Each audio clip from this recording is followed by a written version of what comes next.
All right, welcome to the first seminars for the Ecrits. I'm Cadell Last, and we're here with a special guest today, Peter Rollins, who is a philosopher, a storyteller. I suppose we could call him also a pyrotheologist, because today he's here to talk to us about pyrotheology. I'll let him do the description of what that actually means and perhaps its relationship to Lacan, perhaps its relationship to theology at large. But the seminars for the Ecrits, let me just give an overview of the seminars for the Ecrits. Starting in September, specifically September 3rd, Philosophy Portal will be running its fourth official course, focused on Lacan's Écrits. And Écrits is French for writings. But Lacan had two major styles of presenting his work, the writings, but also the seminars. So this seminars for the Ecrits series is basically introducing you to some of the guest lecturers who will be a part of that course, Peter Rollins being our first guest and one of the guest lecturers, and giving us an overview of his work and some of the ideas that we're going to be exploring in greater depth within the course itself. So if you're interested in that, you can find the link in the description or just go visit philosophyportal.online and there'll be all the information you need to get involved with that course. All right, Peter, that's my opening for you, and the floor is yours, sir. Thank you for being here. Thank you. And I wanted to start by saying to everybody, I'm a big fan of Philosophy Portal, what Cadell is doing. This is like, there's not really many places you can go for these deep readings of these important texts, especially outside the university. And so the fact that you're going through things like the science of logic, Écrits, phenomenology of spirit, it's incredible. So I'm really glad to be here and be part of this. I'm going to take 20-30 minutes to talk about pyrotheology, and as Cadell said, in particular in relation to some kind of Lacanian ideas. It's kind of interesting, like what I do as kind of like the religious side of the Lacanians. I caution you obviously to be very critical of me. And another reason why I love to be part of groups like this is because it really helps me to think things through. And the better the critiques you get of yourself, the better your enemies, I think the more important the work you're doing. So I want to encourage, critical engagement.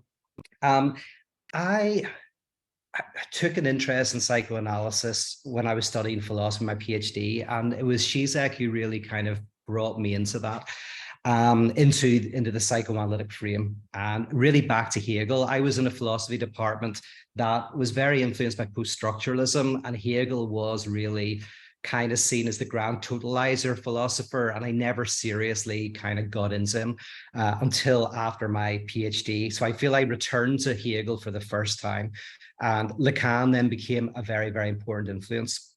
But my main interest is not as a theorist, but as a type of practitioner. Theology kind of has two sides. It's got the theory and the technology. Psychoanalysis is the same. There's the theory, and then there's the technology, the clinic.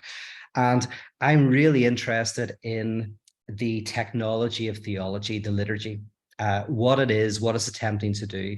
And I spent a lot of time actually developing a community in Belfast, Northern Ireland, and I've kind of set up other groups at various times. And in fact, I can tell you now, I'm very excited about this. I haven't officially launched it yet, but I'm starting a group called Church of the Contradiction, which will be starting probably in the next few months.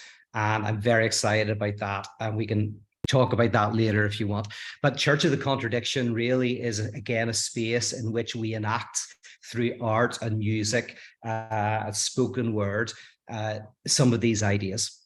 So I'm going to start off very quickly with a story, just about three guys who die and go to heaven.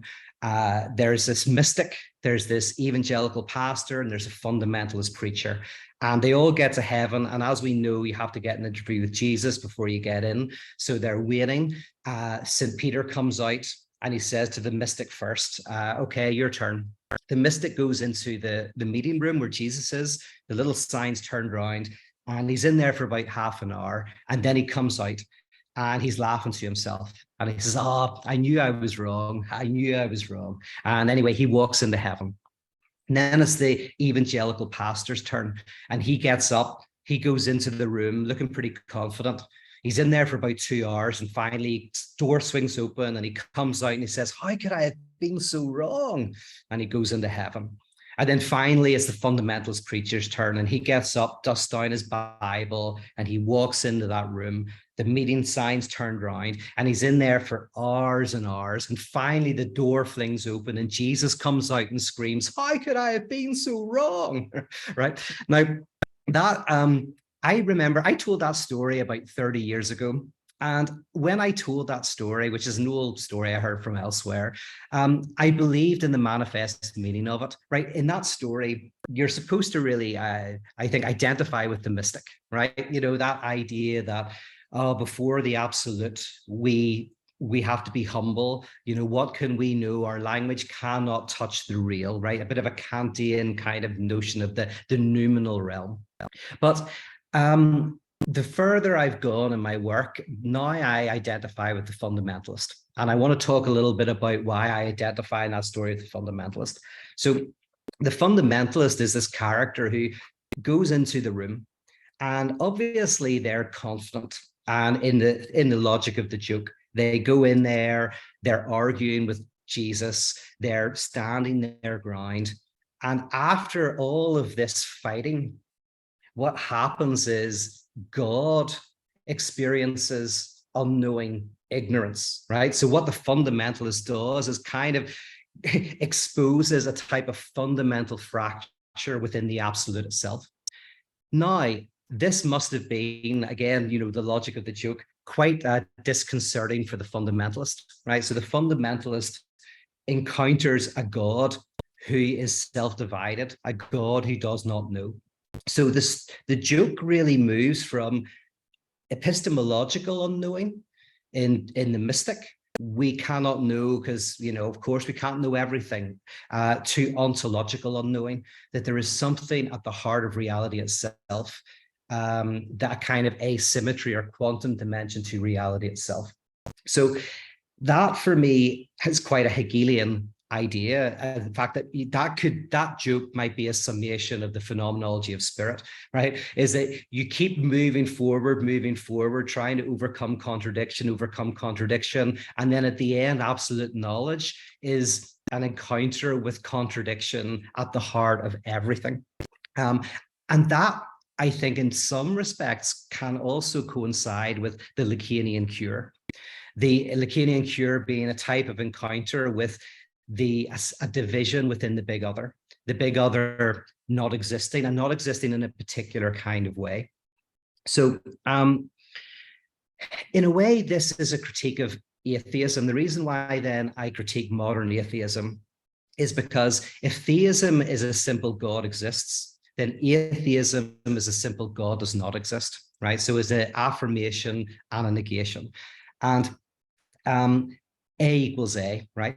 So the concept of death of God does not make sense in either of these positions, right? If you're a traditional theist, the death of God doesn't make sense because gods cannot die. A God is by definition, or the God is by definition eternal, untouched by moth and rust, and untouched by temporality. So the idea of God's death has to be a metaphor of some kind, right?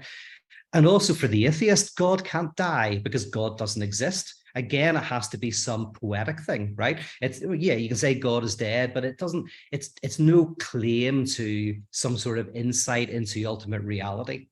But within the tradition of radical theology, the death of God is literally affirmed, right? There is a type of embrace of this term in all of its richness. Now, interestingly, if I did a genealogy of the death of God very quickly in 3 minutes or less, we start with the Apostle Paul.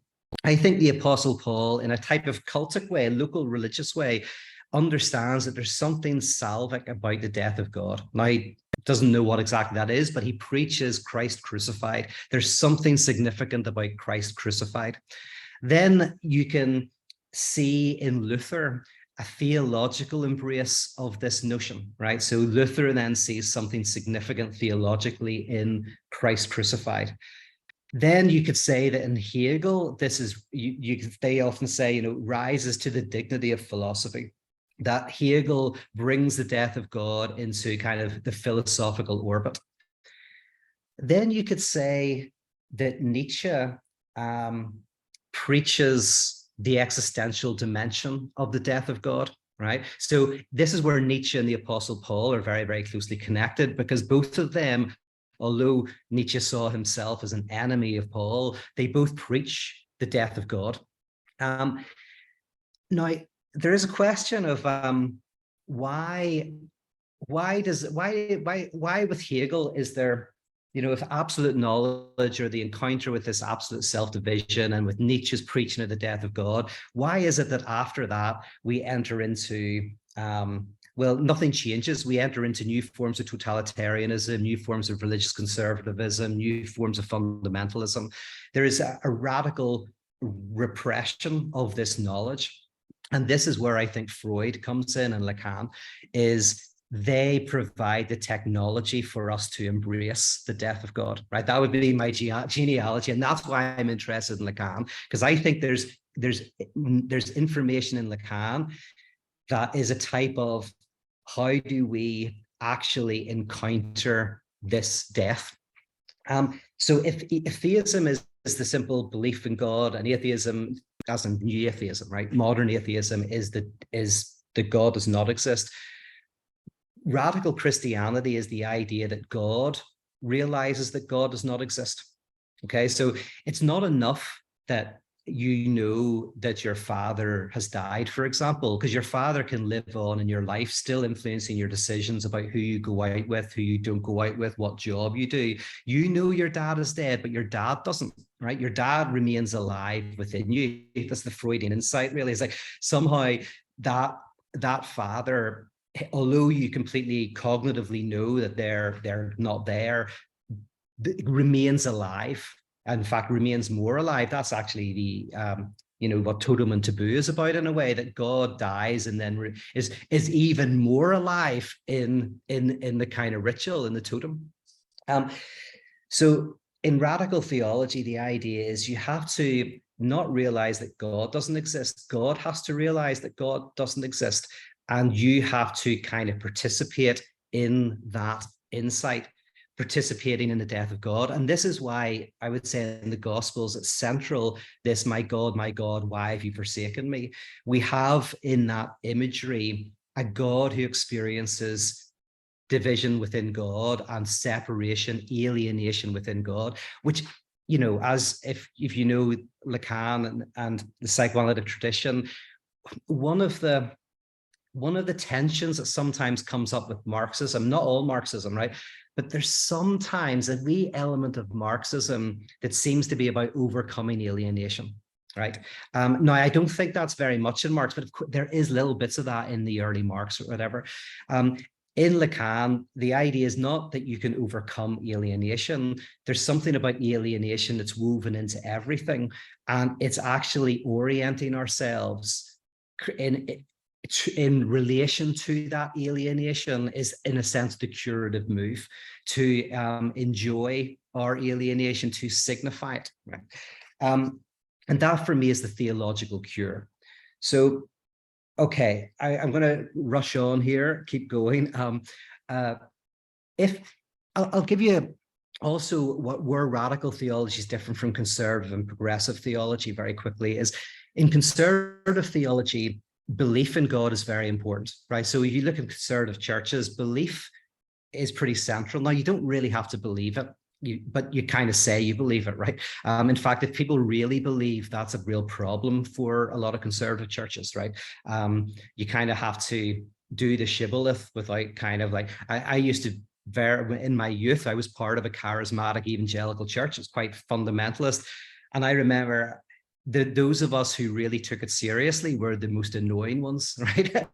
We were the fundamentalists who actually then discovered the self-division within reality, because you push all the way and you kind of annoy everybody and eventually it crumbles. Like, it's only when you get into the center, you realize the center doesn't hold. if you kind of stay along the edges, you often can continue to have the fantasy that if you did everything right, everything would be wonderful. But when you do everything and you get into the center, you see it collapse, right? Which again connects with that story I told at the beginning. It's the person who destroyed their whole record collection for Jesus that's potentially more likely to move into this kind of radical position. And I've seen that time and time again, to be honest. Like, give me the young conservatives any day who are traveling to Tajikistan to preach the gospel and giving up all of their belongings. You know, give me them, give me that passion. And it'll push through to something interesting. But conservatives often belief is centrally important. Within progressive churches, belief isn't that important. You can doubt it as much as you want, right? You can doubt everything, but you can't move the pulpit 5 feet to the right over my dead body, right? The belief is embodied in the liturgical structure itself, in the hymns, in the sermons. So just like when Zizek says, you know, parents might not believe in Santa Claus, but they get the enjoyment of the belief as long as their child believes, right? And I saw that with my niece. My niece told me, whispered to me once, I don't believe in Santa. And I was like, why are you whispering? And she's like, well, my parents don't know, right? And she was basically saying, my parents get so much out of it. You know, if I say I don't believe in Santa anymore, like that's going to devastate them. So in a way, the belief is held by the child. So the parents can feel enlightened, like, oh, we don't believe, but they don't feel the existential trauma of their doubts and their disbelief, because that is protected by the fetish object of the child, really, just like a security blanket. Maybe the child is in a room full of strangers. They know they're in a room full of strangers, but as long as they have the security blanket, they don't feel a kind of existential horror of that. Take away the blanket, they don't get any new information. They simply now encounter the information that they already had. So within a liturgy of pyrotheology, doubts, complexity, and unknowing is in the liturgy itself, right? So that's very, very important. You have a type of artistic, we call it transformance art, a space of art and music and speaking in which a type of division and a type of lack and a type of unknowing is woven into the very structure itself. It's almost like when Lacan said the temptation that the analyst has to resist is to give the analysand what they want, which is in a way kind of like reassurance that everything's going to be okay, right? The analysand in a way is begging the analyst, like, just give me some good news. I did this with my analyst. I was analysed by Bruce Fink, and I remember saying to him once, I was in a real dilemma and I was in a very difficult relationship and I was going to fly across the country to see this woman, and I was like, listen, I know you don't usually give any advice. I mean, it's a Lacanian. They're all assholes, you know, don't say anything, right? I know you're not doing that. But listen, come on. I'm getting on a plane tomorrow. You got to give me some advice here. What do you think? And he was like, have you had any dreams recently? I was like, this refusal. And I'm imagining that it was very hard not to give me what I wanted. Right? That was actually takes a lot of work not to say something. So in the same way, in a religious setting, what the congregant wants is a God who will fix everything, that will make everything good, that will get rid of the lack, get rid of the alienation, give one certainty and satisfaction. That's the very temptation that the radical liturgy has to resist in order to expose alienation. And so very quickly, I'll just talk about this in relation to psychoanalytic practice. In many ways, you could say that when someone goes into analysis, the first experience often for a neurotic is, and definitely for someone who's psychotic, all they see is another person just like them, right? This is why psychosis is very hard to do analysis with, because there's no transference, right? So you go in and you see somebody who's just like you, who may be an expert, but they're a regular person with interests, right? And that's kind of at the level of the imaginary, right? They're a person like you, and you can see yourself reflected in them in some way, and you can have admiration for them, a resentment for them. But once you're in analysis, without knowing, very subtly, the analyst can start to take on a symbolic value. You start to say things like, oh, you're not going to like it when I say this, but I know I saw my ex the other day. And, the analyst might go, why do you think I wouldn't like that? And you might go, well, my parents wouldn't have liked that or whatever, right? So you're starting to treat the analyst as a symbolic figure. But where it really becomes interesting is whenever the analyst becomes, in a sense, an embodiment of the real, right? So not the imaginary, not the symbolic, but the real. And this, I think, is the reason why you put a lot of analysans on a couch and they're looking up at the sky and they're not looking at the analyst, because in some respects, the analyst becomes like, the silence of the analyst becomes an embodiment of das Ding, of the desire of the parental other, whatever. Suddenly you're kind of speaking into the abyss. There's a type of abyssal dimension, and there is no analyst who looks like you. There is no analyst who is even like an authority figure. There is this space created where you encounter this enigmatic dimension of the other's desire, right? And that's kind of the real. So in a similar way, with something like Church of the Contradiction, when people come in, they might initially look and they see people doing music and speaking and think, oh, they're just like me. But then, without knowing it, the liturgy might, in a sense, become a type of expression of God as the symbolic, right? So this, this symbolic God of authority and whatever. And even if you don't believe in God, doesn't matter. It still happens, right? Whether belief in God in these certain circumstances don't matter at all. By the way, I did a talk and I got this idea from Darren Brown, the magician. I really recommend him if you don't know him. But I was speaking to a group of people and there was about 60 people. And at the beginning, I said, right, who here believes in God? And only about 2 or 3 hands went up. And who believes in angels and demons and all of that? Now, this wasn't in LA where people believe all sorts of things. I lived there for many years. This was actually in Northern Ireland where everybody's like, no, I don't believe in that stuff. So virtually the whole room didn't believe in any gods or demons or devils or anything like that. And I think they were coming to kind of give me a hard time in some respects because it was a talk about religion. But then what I did, I say copying from Darren Brown, I got a little piece of paper out and I asked people to get a picture of someone they love on their mobile phone. And then I said, like this, what I've got here is a demonic prayer. It's a prayer of allegiance to the devil. And it was said like 14th century or whatever, that people would say to kind of give their souls to the devil. They would also, while they were saying this, have something of a person that they love. And they would be pledging also them to the devil. And so I said, so could somebody come up and just read this over the person on their phone? Nobody moves. Go like, come on, just read this, Nobody moves. I go like, listen, I'm not the one who said I don't believe in any of this stuff. I said, you're the ones who don't believe, right? I said, suddenly you're all believers. Suddenly it's all, you don't necessarily believe consciously, but there's something in there. And this interesting tension. And a friend of mine was there, Adam, and I know he doesn't believe any of this stuff. And I said to him, Adam, why will you not do it? And I thought he was going to say, oh, because my wife would kill me. But he actually said, oh, no. He says, oh, words have power, and kind of like had this kind of waffly thing. And I said, listen, say it over me.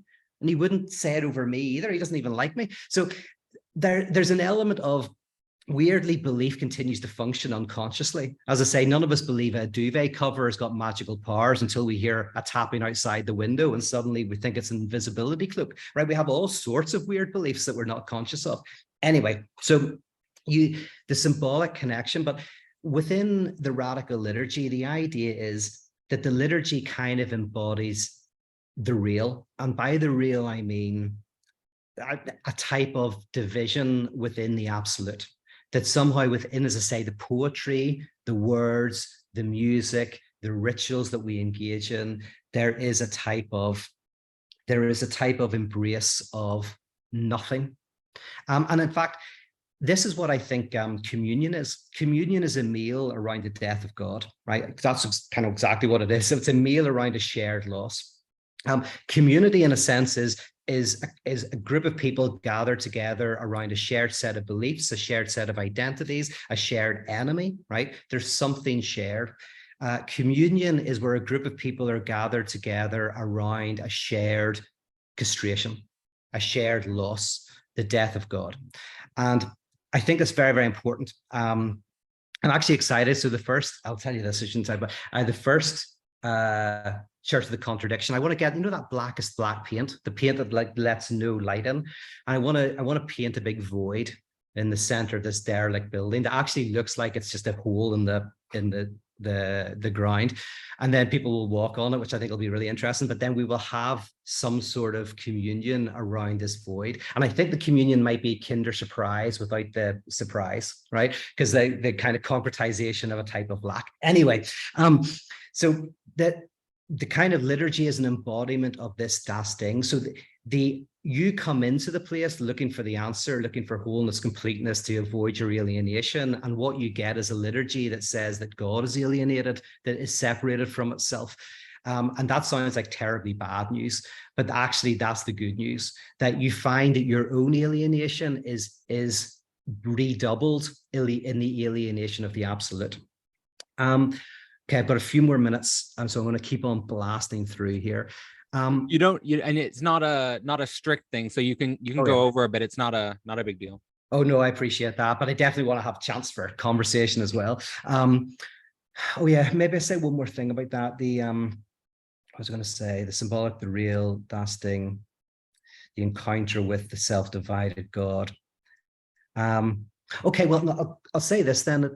I think once you experience this, and for me, what pyrotheology does, what Transformance R is attempting to do, is bring people over maybe the space of a year into this encounter with this, my God, why have you forsaken me, with this kind of self-division. And that's kind of the trajectory. And then once it's done, they leave, right? It's not a forever thing, right? It's a kind of experience you undergo and kind of integrate into yourself in some kind of way. And it's a kind of traumatic experience. That's why you need community for it, because going through that on your own can be so difficult, but going through it with a group of people is powerful. Now, AA is a type of communion for me, where in AA, people are not gathered around shared beliefs, shared economic positioning or anything like that. You get all sorts in AA, and it's not, they don't go for the donuts or the coffee, all of that's stale and old, right? But what they're joined by is a shared loss, a shared trauma, particularly around alcohol, obviously, because Alcoholics Anonymous. But it is still a communion, a group of people circled around some sort of shared trauma. And the first step, or step zero, in America, your lifts are, 1. They start at 1, but in Europe, our lifts start at 0. Zizek talks about this, very interesting, that, we've got the 0. So what is the 0 step of AA? The 0 step for AA, I think, is grace. Grace is the acceptance you're accepted, Paul Tillich says. In other words, when you experience grace, you feel a type of radical acceptance from the others. Now, you may be accepted by them, but until you accept that you're accepted, it can wash off you. But in AA, you have this idea where you just say your name, say you're an alcoholic, and no one's there to change it. No one's there to tell you off. Everyone's just like, yep, so are we. And in that experience of just saying your name and getting the symbolic, your words, to kind of fit with your actions, because that's the problem with a lot of it. Alcoholism is denial, where you say you're not an alcoholic, right? Your narrative doesn't fit with the reality. So in AA, your narrative now fits with the reality in a community that accepts you. I think only then do the 12 steps, do the 12 steps work. They only work they only properly work whenever you're able to experience that grace. Otherwise, I've seen this. Otherwise, something really terrible happens, right? You give up the oil whiskey and you take up CrossFit, right? I've seen it, right? One day you're drinking whiskey and the next day you're flipping tires. You're just exchanging one kind of addiction for another, or a million Diet Cokes, right? So you can, through sheer willpower, maybe give up alcohol, but then you pick up something else, and maybe it's a healthier kind of thing, but it's still a type of addiction. But if you embrace that radical grace, then maybe kind of change can happen. So that's kind of part of this communion of the contradiction. Okay, so one last thing. Once you go through this, I think we get a different understanding of the signifier God. And, you know, Lacan once said, God is unconscious. He said the statement of atheism is not God is dead, but God is unconscious. Now, one way of interpreting this, I'm going to give you how I interpret this, and other people interpret it differently, but is in the idea of dasting, the idea that the early infant encounters the enigmatic desire of the other. And from very early on, they're asking, who am I to the other? What does the other want of me? How can I be desirable to the other?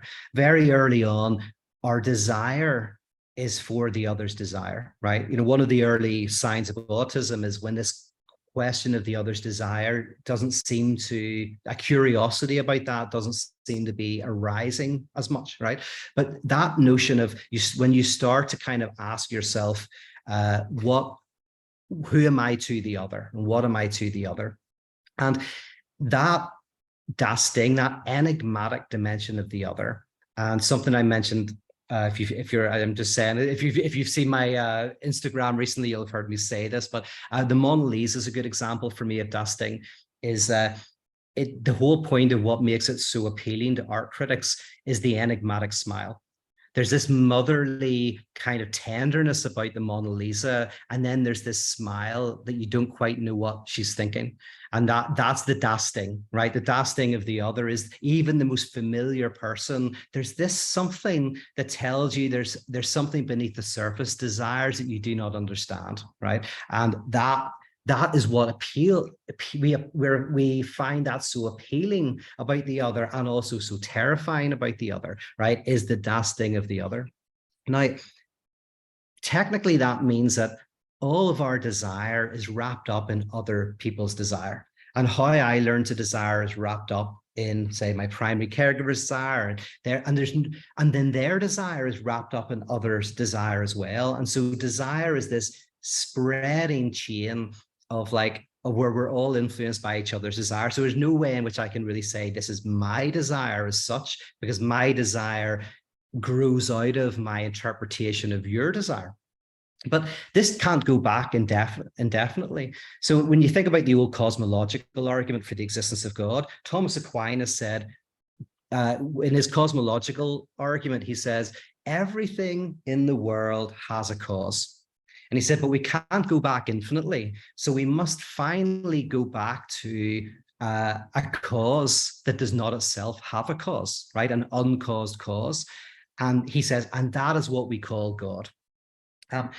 Interestingly, if you're a determinist, one definition of determinism is everything has a cause. Right? There's a chain of cause and effect. Nothing is outside of that. Everything is within it, even our subjectivity, right? There's nothing that is outside of it. Interestingly, but I think the critique of determinism lies in this notion, a type of reconstruction of the cosmological argument, right? My desire is influenced by your desire by someone else's desire, this infinite chain of desires, right? But all of it is sustained and generated by a lack, by something that isn't substantial, right? Because we're always trying to say, well, what does the other desire? They don't know what they desire, right? They are an enigma to themselves. With that movie that came out with Mel Gibson, I think it was in 2000, What Do Women Want, right? Playing off the famous phrase of Freud, what do women want?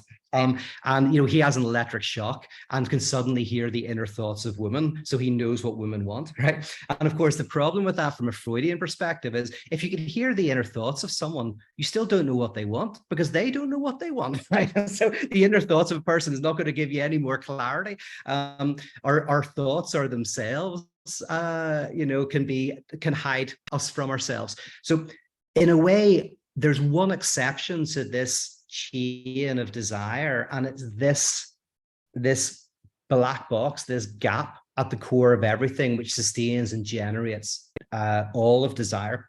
And so in a way we can say, and that is what we call God, right?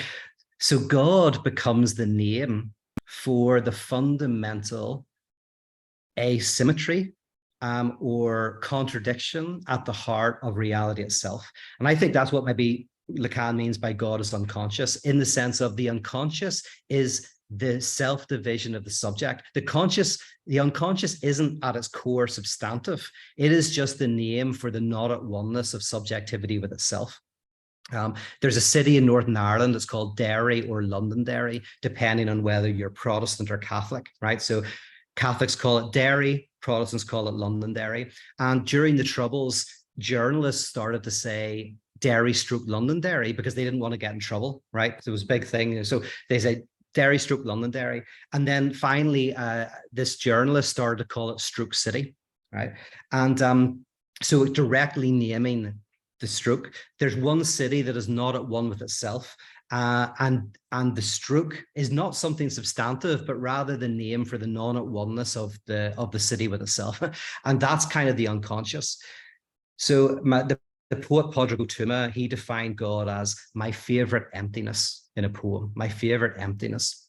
In a way, using Lacanian kind of concepts and ideas, I want to argue that God can be the signifier for a type of inherent alienation within reality. And there can be a liturgy that helps draw us into an encounter and an enjoyment of that alienation. And I think there's a political dimension to that, which we don't have time to get into or whatever, but that's the work of pyrotheology. That's how it connects a little bit with Lacan. And I will finish there. That was beautiful, Peter. Thank you so much. Thank you. So for everyone, I'm gonna open up a few questions for Peter, maybe until the top of the hour, and then we'll have maybe an hour left for questions from everyone. So whatever was really stimulating you in that sermon / seminar, yeah. We'll have plenty of time to get to all the questions. I just wanted to open up just quickly with a reflection feeding off of this idea of God being my favorite emptiness. Just where you were ending there, might as well just jump off of that and go into this inherent alienation in reality. Is, I'm interested in this idea that some of the most creative and some of the most brilliant people seem to be people who have gone through a deep struggle, seem to be people who have gone through either struggling with addiction or struggling with some pain or struggling with some trauma in their life. But it's not deterministic, meaning that everyone who's gone through a lot of pain or everyone who's struggled doesn't become super creative or super, doesn't flip that negativity, as it were, into something positive and find a name for it, perhaps. Is that, what do you think is, I guess my first question is, what do you think, and well, let me first just preface it by saying, last night I was going through a lot of negative emotions, and I feel like some of the ideas that I picked up through philosophy and psychoanalysis helped me to cry, helped me to go through states like crying and being with negative emotions and being with anxiety and being with uncertainty. Whereas before going through philosophy and psychoanalysis, I think I would have blocked myself off from those emotions more and tried to prevent them from coming up. What do you think is the consequences of pyrotheology, potentially building something like a Church of Contradiction, for getting a deeper sense of what the difference is between the people who flip that negativity into a positive and people who in some sense succumb and drown in that negativity? Yeah, I mean, that's brilliant. So depending on people's psychic structure, I do think psychosis is obviously different from perversion and neurosis and whatever. But if we take kind of neurosis as an example, I would want to say almost that everyone has already gone through the death of God, but we haven't necessarily been able to symbolize it, to put it into language. Wilfred Bion talks about primal agony. I was talking to a friend the other day whose partner really suffers from, I think, primal agony. whereas they always think that something devastating is going to happen, a devastating loss. Their partner's going to walk away from them. They're going to lose everything. They'll be homeless. And they suffer from this at a profound level, not intellectually. It's right in them. It's like, they wake up terrified, the primal agony. And Bion would say, well, the good news is the apocalyptic event won't happen. It already has. Right? The primal agony is in a way a type of avoidance of actually the trauma that has already happened.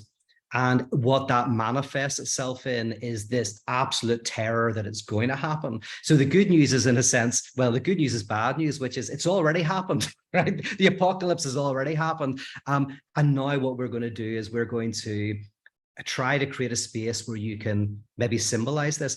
To use the work of Bion very quickly, Bion says that he uses these interesting terms, beta elements, where the beta element in a way for him is, for the infant, when something happens that's too traumatic, they don't have the symbolism to understand. So the infant just goes crazy. They just act out. They're just like experiences something. The parents, the loving parents, they take on that beta element. They speak. They start to speak in soothing tones to the child, and he calls those. I think he calls it alpha, the alpha element, or the alpha something, right? But what I love about this is he says the parent literally alphabeticizes the trauma. In other words, they take the beta and they alphabeticize it. And I like that, obviously, that use of terminology. There's a type of alphabeticizing. So for me, something like Pyrotheology through its liturgy is exactly what you're saying, Cadell. It's like, it's saying for people, like, the traumas have already happened, even if everything has been amazing in your life, there's the trauma of being human. And what we're going to do in the liturgy is put language to that, to allow you to, in a way, experience and encounter that trauma. So it's the opposite of the progressive community, which in a way, as I said, has maybe doubt and unknowing and all of that, but the liturgy holds certainty and holds answers. The liturgy reflects back your own suffering, but in a way that allows you to mourn, to do the work of mourning, to do the work of working through. Now that's part of the answer. Do you want to jump in with the, because that I'll jump back in there. I think I like this idea that you're emphasizing the work of pyrotheology, because oftentimes when it comes to and not as a rule, but oftentimes, religion is seen as like a final resting place, or like a final, a place where I can, maybe a place where I can just rest and be. But to connect it to this working with a trauma which has already happened, which something that we can't, not a particular experience that we've had, like, say, what my dad did to me when I was 5 or something like that, but just the fact that you were born in the first place, and how do we work with that? And I think, both the way you're referring to both progressive and conservative politics, I think, reflect a certain obfuscation of primal trauma, or the primal repression. Yes, and that's exactly it. It's like, I would almost say, like, the role of the, sorry for jumping in, but yeah, I'll jump back in again with me, is the role of the psychoanalyst is to deal with maybe that concrete issue that you had, say, with your father, just not you, but one, and then that concrete contingent historical event opens gradually up to the trauma that is being human. The pyrotheological priest is the opposite side. They're not dealing with that. In fact, if you come to a group of mine and that's what you're trying to deal with, I'll try to get you into therapy, right? But it's more about dealing with the fundamental castration, the primal repression that is being human, which then leads to your own contingent historical traumas. So in one way, they're starting from different sides, but I think they kind of meet, they kind of, like, there's a so, like, no one goes to an analyst when life is going okay, but just because, well, crazy, academics do, but not normal people. You go to an analyst just, to have the good conversation about what it means to be human. I always say that, well, for me also, I say as a rule, just because that's how I've done it in my life, is that You go to an analysis when there's some problem with the other, when there's basically like that's my experience anyway, is that's what analysis opens up for, is some of course, if you're, like you mentioned, in a psychotic position, then you're less likely to have that sort of affective issue with the other in the same way that a neurotic or a hysteric will. Yes. But I just wanted to get one more question about, the consequences of pyrotheology on, I think, what's a really crucial distinction to highlight, which is the distinction between community and communion. Mm-hmm. Because I know it's my own personal thing, but I kind of have some skepticism of the word community. And I know communities are necessary, but I feel like this distinction that you're making between community and communion, where community usually requires some sort of shared enemy, some sort of shared identity, some sort of shared belief, whereas communion is a gathering around a shared lack, something which is insubstantial. And I like that you use a very concrete example like AA. I was wondering if we could further play with different historical examples, maybe even more positive examples of working with a fundamental lack towards, I don't know, like, can we think of sports in this way? Can we think of music in this way? Can we think of, large cultural phenomenon as forms of communion with lack?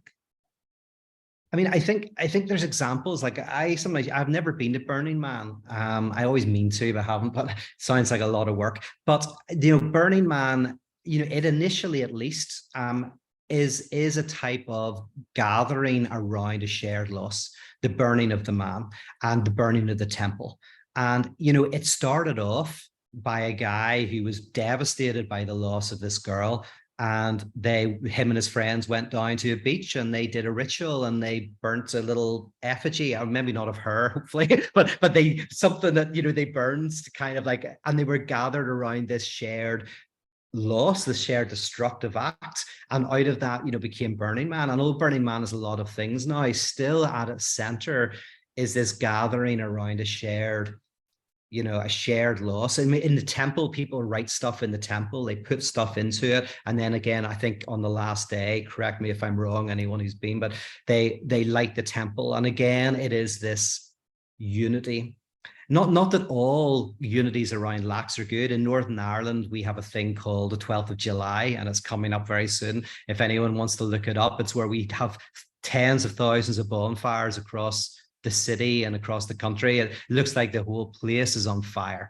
And there's a kind of a shared, kind of like gathering together around a destruction, but it's by one side of the community. So it's not really, there's a, anyway, but Burning Man is one example. I don't know if you've got other examples. Well, I'm just trying to think about,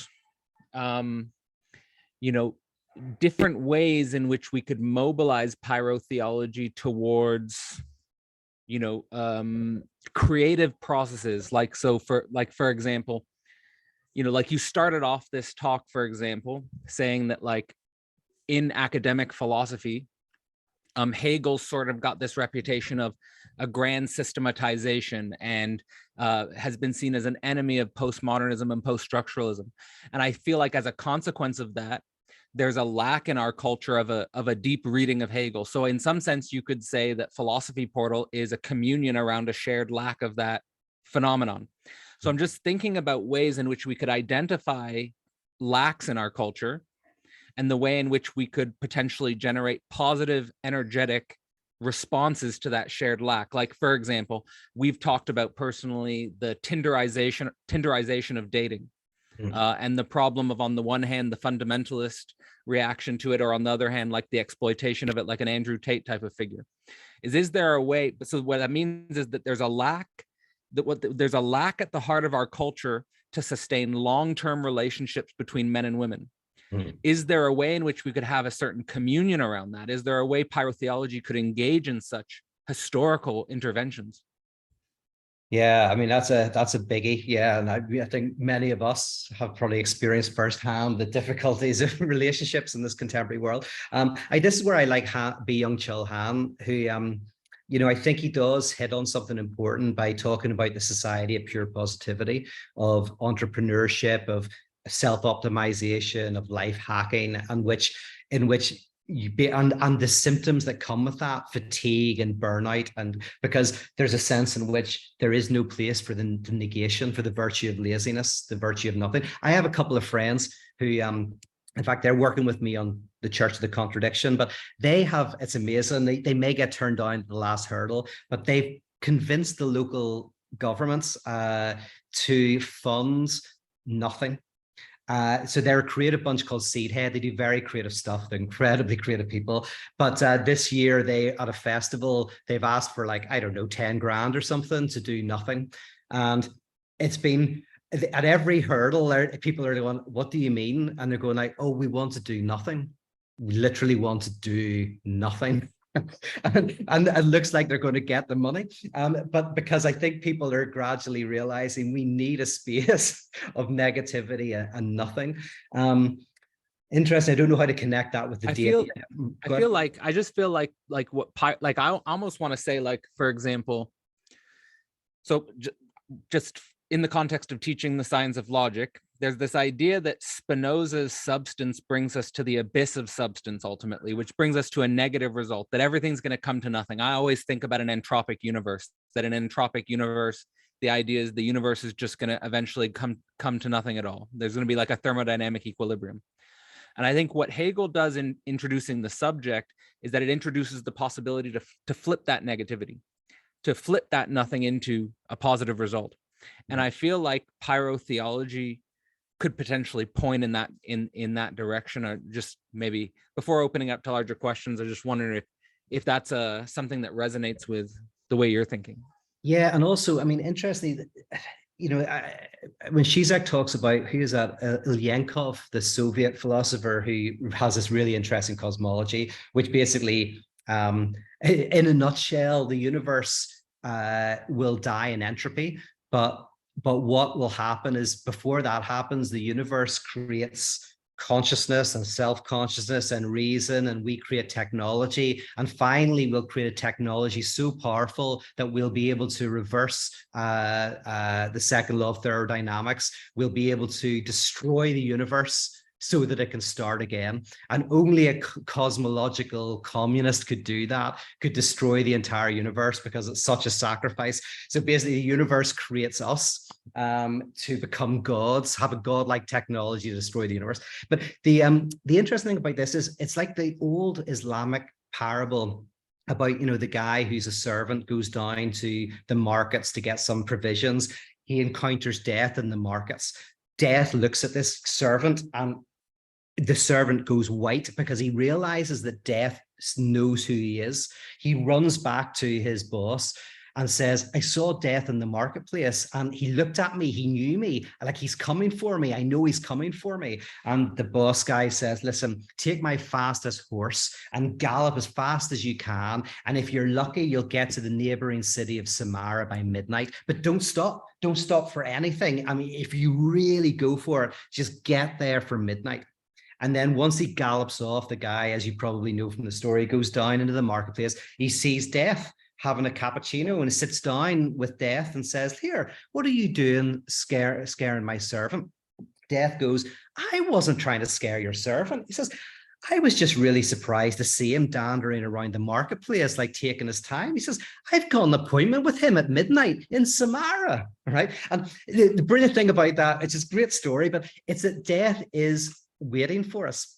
But the great Hegelian insight is if I wanted to tell you a slightly different version of a Christian parable, where a man has a dream that he's walking along a beach, and above him are all these images of his life, and he's walking beside this figure, and there's two sets of footprints behind him, and he looks back and he notices that when the hard times are passing through the sky, there's only one set of footprints, and he turns to his friend who is walking with him and says, I've noticed that whenever I'm going through the hard times, there's only one set of footprints. And then he realizes that it's death. And death says, my dear friend, when you were going through the hardest of times, it was then that I carried you, right? That actually the Hegelian idea is that death is not at the end of the universe. Death, and the Lacanian idea is death is interwoven into life. Like guilt is the name for not being who we want to be, right? Guilt is a kind of experience of negation within actual life. We have this negation, we have this death that infuses us. And then the good news is it's actually that death that is where life and enjoyment arise. Right. Yeah. I think it's precisely this dimension of, you know, in what you're just saying, that story, like Spinoza, I think, with the substantial nothingness, can't think about the way in which the nothing, in some sense, carries or has a positive role in the development of the subject, or the becoming of the subject. This is my issue with, sorry, very quickly, I'm doing a course on Pascal at the moment, who I love. Pascal is my favorite philosopher who I disagree with. Everything about him is just great. If I just want to twist one thing, which is twisting everything, Pascal talks about the God-shaped abyss. And all I want to say is, it's not that there's a God-shaped abyss that you have to fill. God is the abyss, right? So everything in Pascal's Pensée is saying that there's a type of misery to life because of death, because of this kind of like lack. And God is the name for that, will fix it. The thing that I think Pascal misses is precisely that it is that lack that is terrifying and is terrible, but it's also amazing, and that's what gives life its meaning. And the kind of the cure is not to get rid of the lack, but to tarry with it, to symbolize it, to make a space for it. So anyway, yeah. So all right, I think let's open it up for questions now. So for anyone who wants to ask a question, just raise your hand. And before we get to questions, I just want to let everyone know that this is part of seminars for the Écrits, which will be continuing throughout July.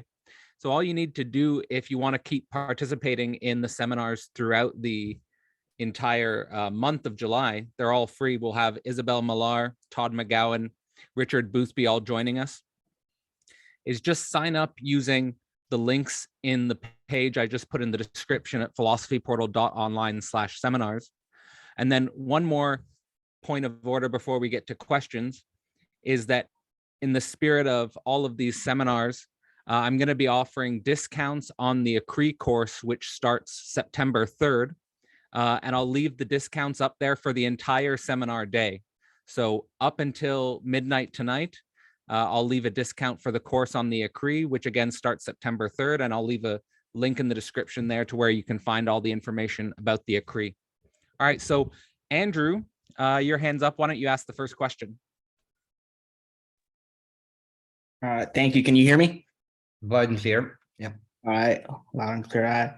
That was a really great discussion, Peter. It's really nice to meet you, and I really like the idea of pyrotheology, and how you're comparing or making a sort of homology with theology and psychoanalysis, like someone like Zizek, many others in Slovene school do. There's this one thing that you mentioned that I'm curious about, because you're saying that it's rather than like the mystic who wants to like keep the absolute other at a distance and like this Kantian thing in itself, right? It's rather a subversion via the fundamentalist of grappling with that unknown. And so I guess my question is, would this grappling of the unknown kind of be like what's Slavoj posits with his appropriation of Donald Rumsfeld's known knowns, known unknowns? You have your unknown unknowns, but then you have the unknown knowns. So it's like what we're grappling with in the unknown is that we know something, we just are unaware of it. And it's in the level of the unconscious. Right. Yes. Well, one is I'm very, very influenced by Zizek in general, and Zizek's understanding of the absolute. That actual example of the unconscious is slightly different. So what I'll start by saying something of where where Zizek has been an incredible influence on me, and then maybe connected to that unconscious is it's almost connected to the Freudian notion of the seduction theory of trauma. Like early Freud, pre-psychoanalytic Freud, really, he sees trauma as real events that happen to you that you cannot symbolize. I think that's the mystic understanding of God. God is the incoming of a substantive reality that we cannot symbolize. So it's similar to the you say the kind of early Freudian notion of trauma is, I think, the mystical notion of God. Someone like Jean-Luc Marion is very good on that. And I was I was kind of interested in that many moons ago.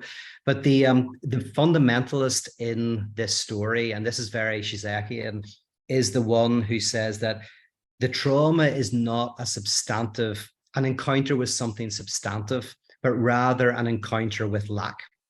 That an encounter with the other's desire, and the other's desire is obviously they don't know what they desire. So in one sense, the fundamental trauma is an encounter with the presence of an absence, and that's the kind of God I'm talking about. In terms of, it's funny because in terms of that example of the known unknowns, which is really good, such a perfect definition of kind of the unconscious as we don't open a letter from the bank because we kind of know what it's going to say, so we don't open it, or from the doctors or whatever. This kind of, or when if somebody says to you, I think your partner's cheating on you, and you burst out in anger and say, leave the house, I never want to see you again. You're going like, well, why are you so angry? Like, is that because you know? Right? Because why are you not shocked? Why are you not surprised? Why are you angry? Is there some level you just don't want to know that you know? So that for me, and let me try to square the circle here, is what I was meaning when I described the example I did with Darren Brown in that group, that God remains as a substantive dimension, even though people are atheist, even though people don't believe in God, they continue at some substantive way to believe. And what, for me, radical theology is doing is it's cracking that. In fact, in radical theology, it doesn't matter if you believe in God intellectually or not. It's, have you undergone the death of God? So in that Shizekian example, that for me is the level of where God remains a substantive idol. That's like, it's like unconsciously people continue to believe in God, but not consciously. And radical theology is an attempt to break that unconscious belief. Does that make sense? Yeah, and this whole point about undergoing the process of the death of God is the subjective destitution, in which we realize that there is no other, and the other is lacking in other. Because part of the whole thing, I like your example about the demonic prayer, is that even though they consciously will say, like, I don't believe in that stuff yet, the insistence of belief occurs because they invoke an other that could believe for them. They need an other for the other. And that's, I think, what Slavoj gets at with his notion of ideology, and the perversion of it is trying to fill in the gap. And it seems like you're trying to, like, no, let's radicalize that gap and expose lack. Yes, 100%. Couldn't say it better. This is, by the way, one of the only major differences that me as a practitioner, I love all of these ideas, like Todd McGowan, Slavoj Žižek, Richard Boothby have all been very influential. They're doing really influential Lacanian theology. Was that? Dwayne Roussel, who's someone I'm very influenced by. Yes. Oh yeah, he's great. Yes. Did he write the Not? I did read one of his books, The Not One. Did he write the Not? The Not Two is Lorenzo. That's Chiesa. Right. Okay. Oh yeah. But one of the things they're not doing, which is actually setting up and they wouldn't want to. I mean, they wouldn't even probably like to. But I'm like, I actually want to see a church of the contradiction. Like, I go, like, what does this look like whenever you've got 100 people in a room? You know, that's what fascinates me. To me, that's the interesting thing, because to me, how I come to the end of the science of logic is actually negativity is really perhaps the central concept of the book itself. But at the end of the book, you get this idea that the central concept is the positive contradiction. And so, like, when you propose the idea of a church of the contradiction, to me, that's the positivization aspect. It's like, let's have a church about this contradiction. Yeah, I mean, I almost think that Christ is the signifier of the lack in the big other. Like, Christ is like, I guess using the four discourses. Here's what I want to do with pyrotheology at its core. I want to create a church of hysteria. I want to show the hysterical God. So in the hysterical discourse, you have the divided subject, questioning knowledge. If you remember these, I'm trying to remember, and then that generates what's a new master signifier, right? What we have in churches is often we have either a master's discourse, right? So either, command theory, God tells us to do things and we have to obey it, or we have a university discourse. God is a giver of knowledge. The church tells you who to vote for and what to do with your body or whatever, right?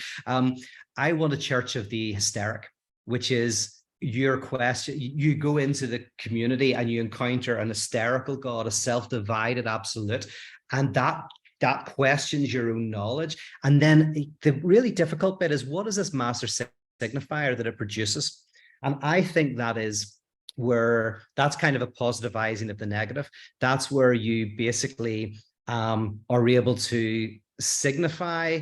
It's kind of like a master signifier. You kind of like just embrace the pure radicality of negativity, and that's what's produced through this liturgy of hysteria. I do have a question off that, and I also would like to encourage anyone else to ask a question if you have one. But so we'll get to you, Chetan, next. But I just want to play off of this idea of the Church of the Hysteric with a little Lacanianism, which is the idea of the four discourses. So they're like the four discourses, the hysterics discourse. And it's interesting, the idea of the Church of the Hysteric, because of course Freud was an atheist, and at the same time he opened up psychoanalysis with the study of hysteria. So that's an interesting flip of the which I think is very fascinating historically. We could think that through.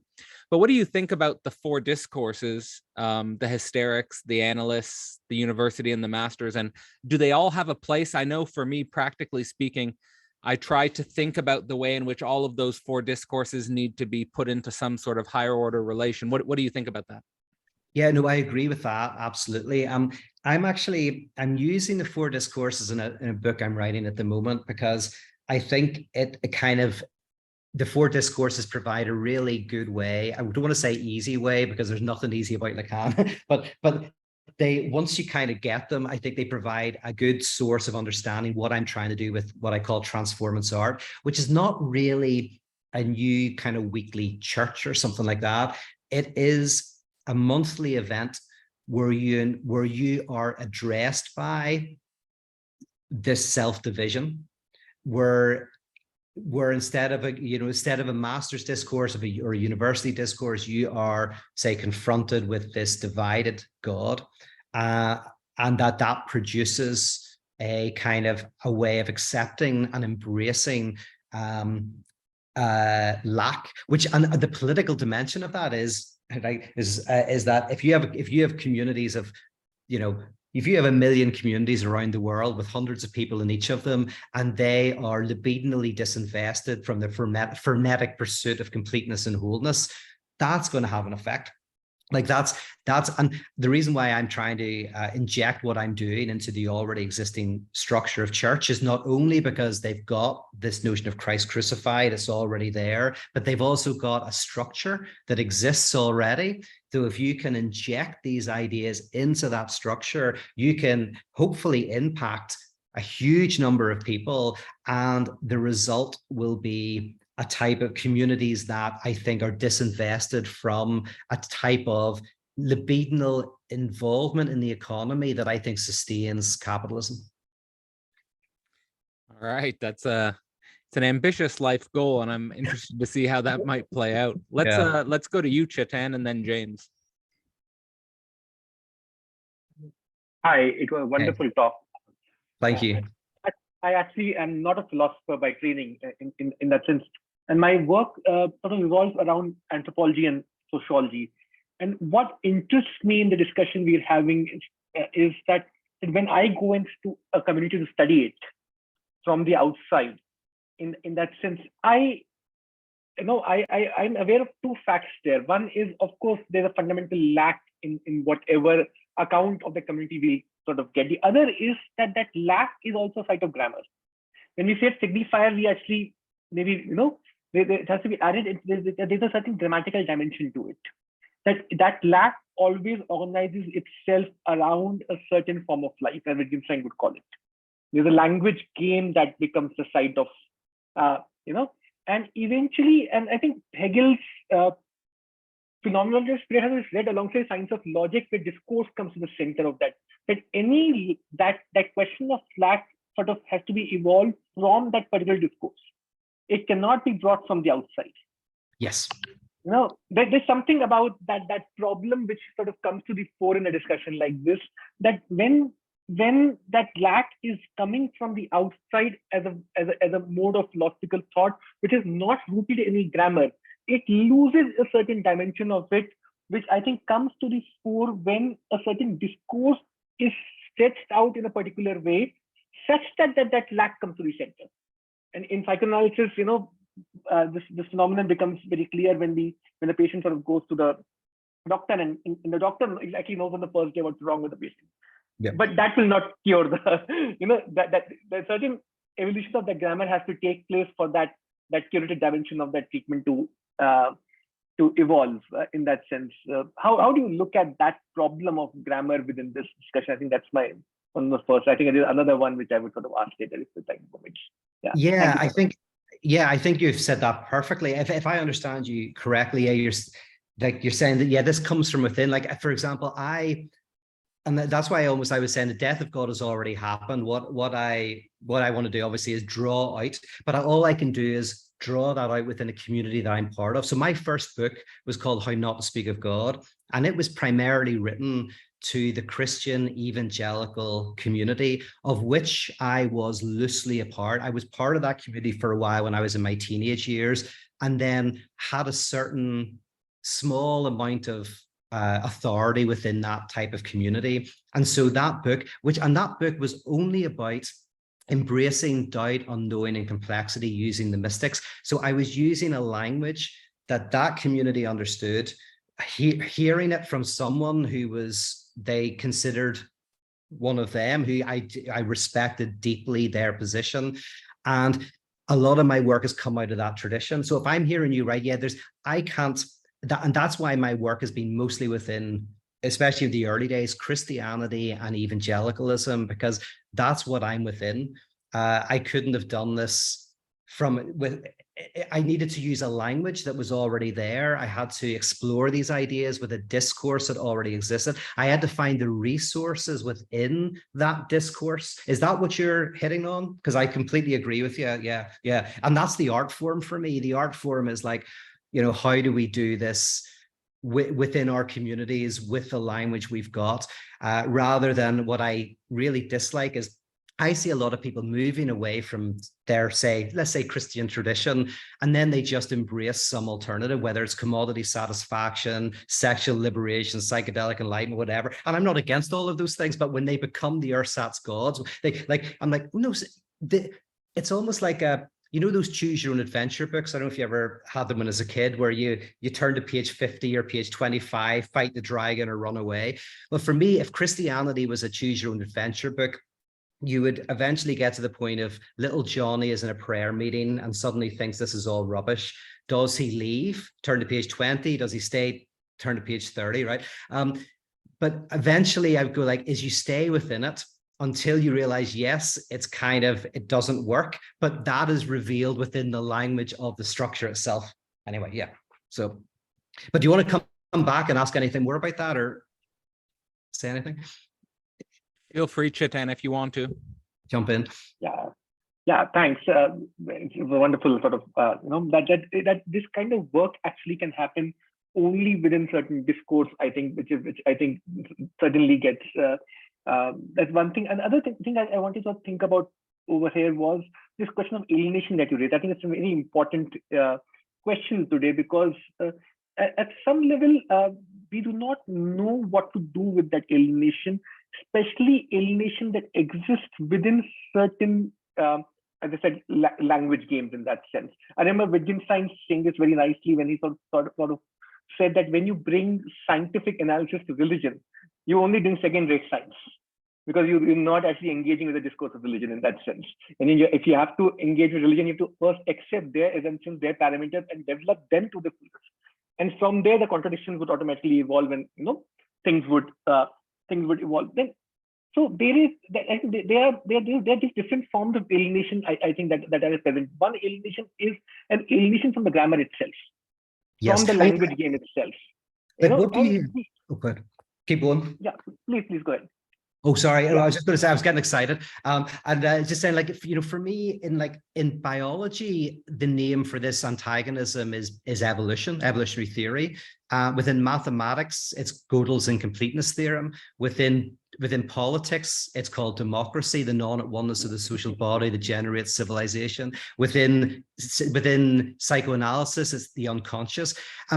Within physics, it's quantum undecidability. Like, I almost think that those are the different names for it in the different, let's call them for a second, language games or whatever. And the only thing I want to say, and I say this very like with tongue in cheek a little bit, but the death of God, for me, I think that's a really good name for it overall, right? So you kind of go like, but that's the religious name, at least. That's the religious name, the death of God. And but as I say, whether it's called evolutionary theory, incompleteness theorem, undecidability, the unconscious, these are ways in which I think the alienation or the contradiction has erupted within a mature shape of a language.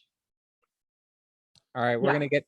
Oh, go ahead. Do you want to follow on? Just one point. I just wanted to sort of put it out that when we think about alienation in that sense, the one alienation is alienation from the language game itself. That you don't know that person's language. You're trying to bring a scientific language to a religious discourse, or you're trying to bring the other alienation exists within the domain of that language game itself.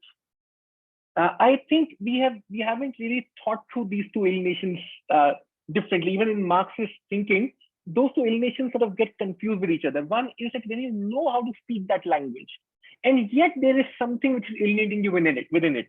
How do you reconcile with that?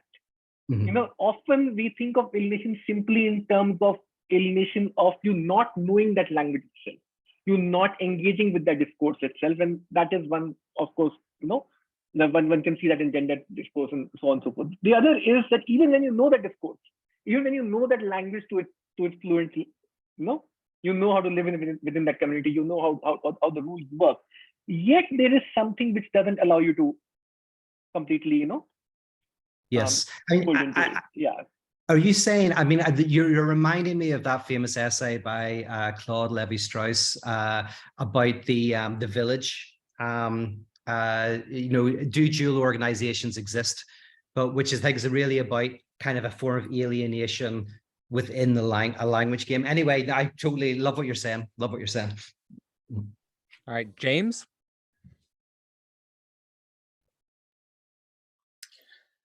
Thanks, Peter. It was a really great talk today. Oh, thank you.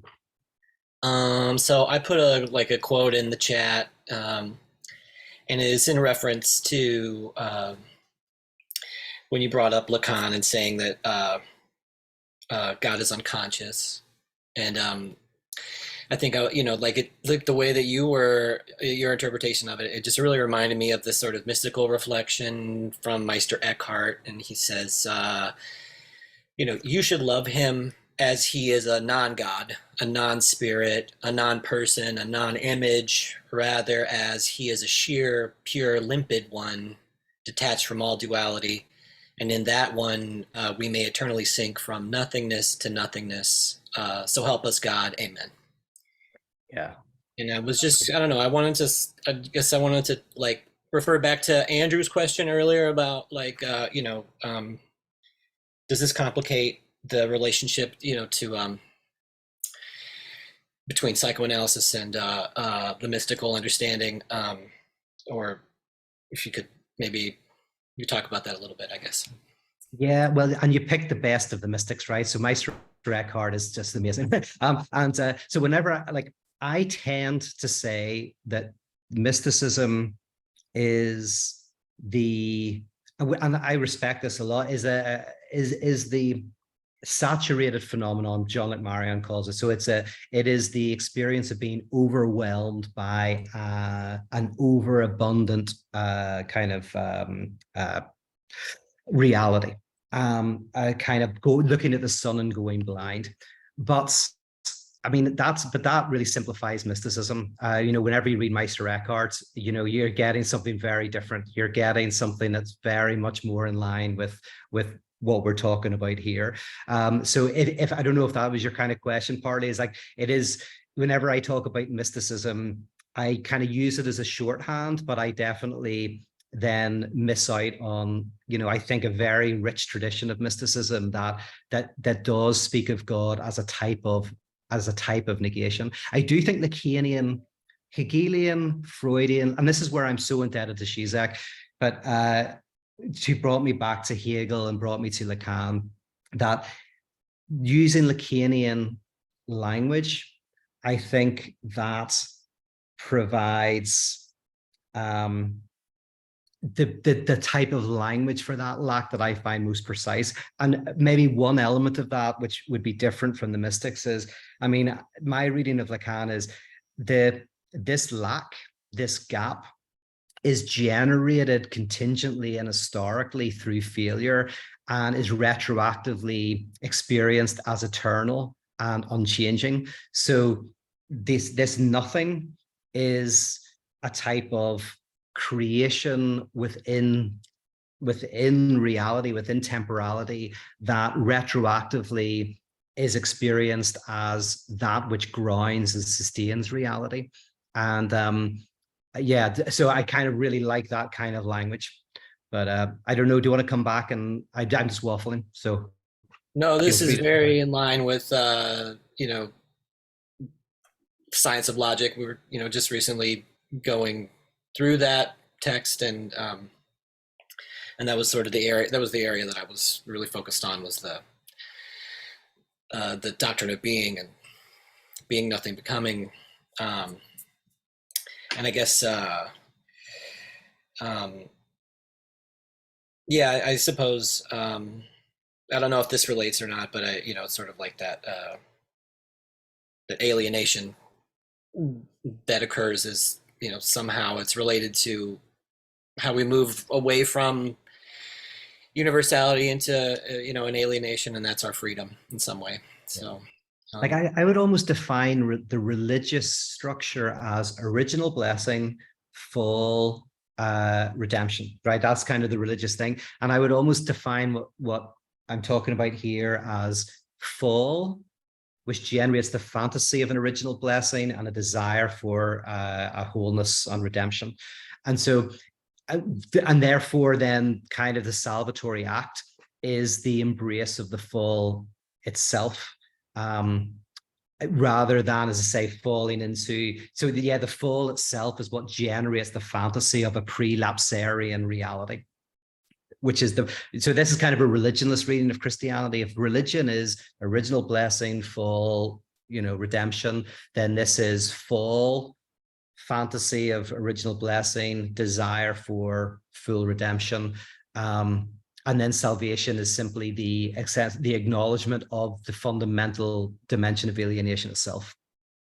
So the fall is like object cause of this desire? Yes.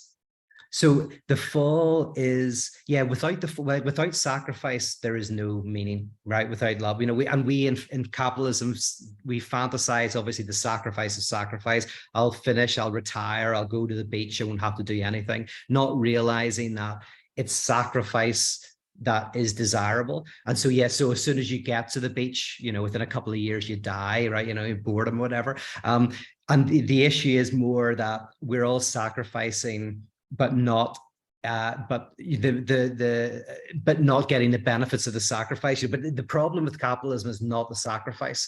The problem is how that sacrifice is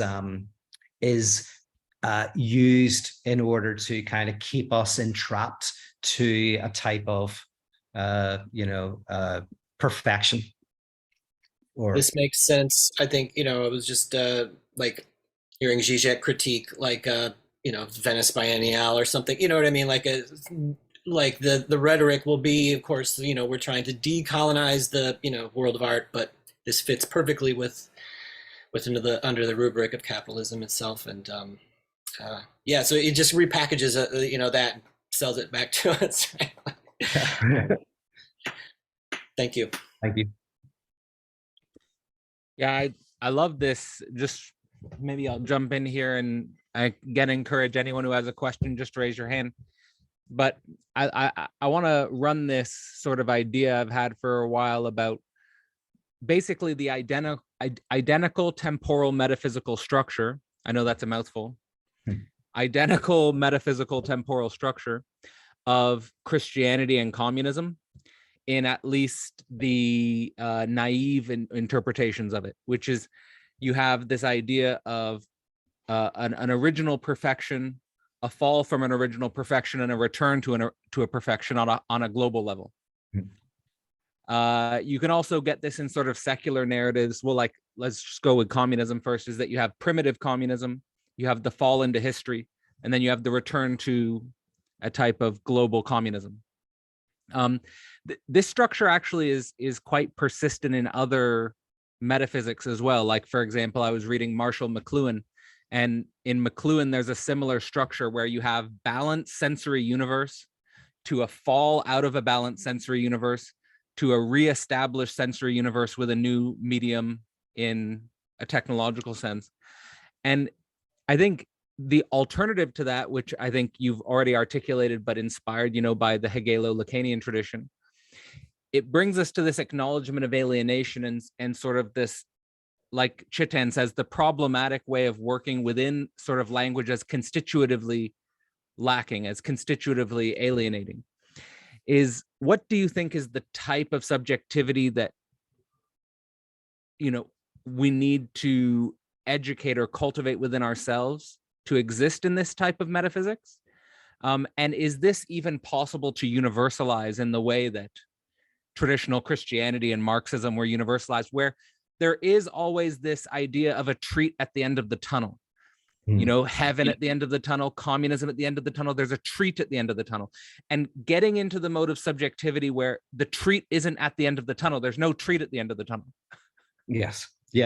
I mean, and this is partly why I believe I'm an institutionalist, right? In the sense of I'm really believing in groups of people meeting together and engaging in some sort of artistic activity, is precisely because of how difficult it is to remain faithful to the event. So if we define conversion as a radical subtraction, where we are subtracted from this libidinal investment. And funnily enough, this was my conversion experience. I had a very traditional conversion experience when I was 17 years old into a fundamentalist church.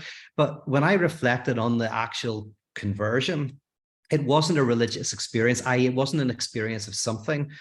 It was something that changed my experience of everything. And what it did was actually I just felt radically subtracted.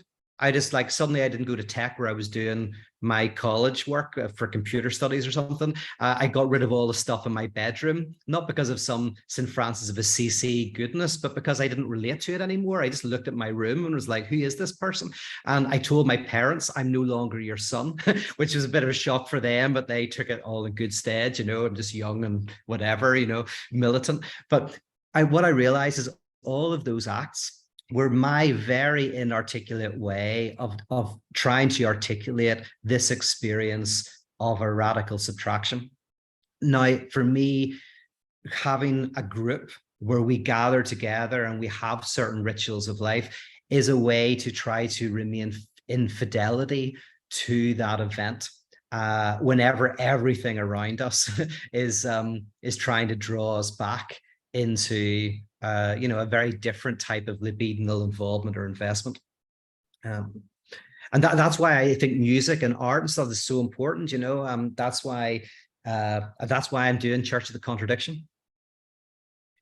Fantastic. And I want to get to Daniel. We'll get Daniel's question in just a moment. I just wanted to quickly just ask you about, in regards to this communion and lack and this radical subtraction, do you think that there's any room in your work for the positivity of aloneness? Any work for being with, where does that play in regards to, what's the relationship, I suppose, between aloneness and communion? Yeah, I wonder if I don't know if I've adequately thought it through, but I can tell you that is for good or for bad, a very important practice in my life. I spend the vast majority of my time on my own. I'm probably naturally very like that and very self-contained, probably too much so sometimes. But that has been very important to me in the last 2 decades of my life, is space. And I call it the virtue of laziness. I do it on purpose. It's like the space of nothing, the space of not even, what was hilarious to me when I lived in Los Angeles was everything had to have a purpose. Even taking drugs had to have a purpose, right? And in Ireland, you go to the pub to have a few drinks, right? But if it was in LA, you'd be drinking, they'd call it the medicine water, and you'd be doing it so as to clear your chakras and be closer to the divine, right? So and I loved that in some respects. I find, but I did also find it very funny that everything had to be optimized. Like everything was in the service of being more productive, being kind of achieving more, being an entrepreneur of the self. And I think it's one of the things I like about Northern Ireland. Actually, it's a pretty shit place in many ways, but I do love it because in many ways it is a place where if anything is bad, if you try and be somebody or do something, we all take the piss out of each other if anybody tries to do something. But there's a real value to, well, friendship, but also non-productivity. And I think to a certain extent, time alone.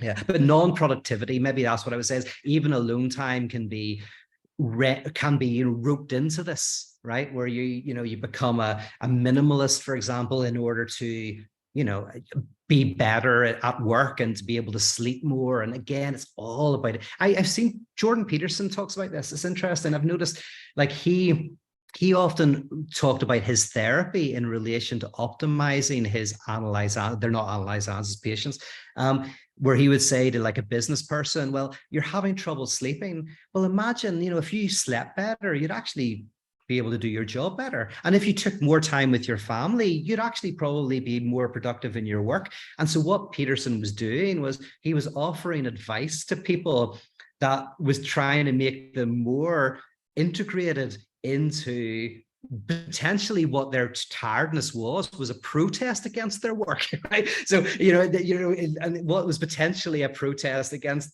being a corporate whatever, he was trying to read it as basically as a way to integrate you better. That's what I love about proper psychoanalysis, is it's not about integrating you more into your world. It's about helping you enjoy your non-integration, that you're in the world but not of it. Exactly. No, I love that. And I just want to say that to me, whether it's thinking about long-term relationships or long-term community, I like the idea of the community or the network or the communion actually enhancing your quality of aloneness, like increasing your capacity to be alone, increasing your and almost preserving your capacity to be alone, and like for a higher order aloneness than just being like homeless on your own or anything like that. But Daniel, sir, the floor is yours. Mr. Peter Rollins, thank you for the wonderful conversation. It's good to see you, sir. I enjoyed it very much. So I'm extremely taken by this interesting conversation about community. Cadell made an interesting idea that community is gathering around presence, maybe communion is gathering around lack. It's very interesting to me. So traditionally, there's the idea that you can only really believe in God, like evangelicals, if you're in community, right? Like you have to be in community in order to really get a thriving spiritual life and so on and so forth. And what I find very interesting is it's almost suggested that community is the only place, if we take in pyrotheology, it's almost a notion that there's a certain quality of lack that you can only get in community that you cannot get alone.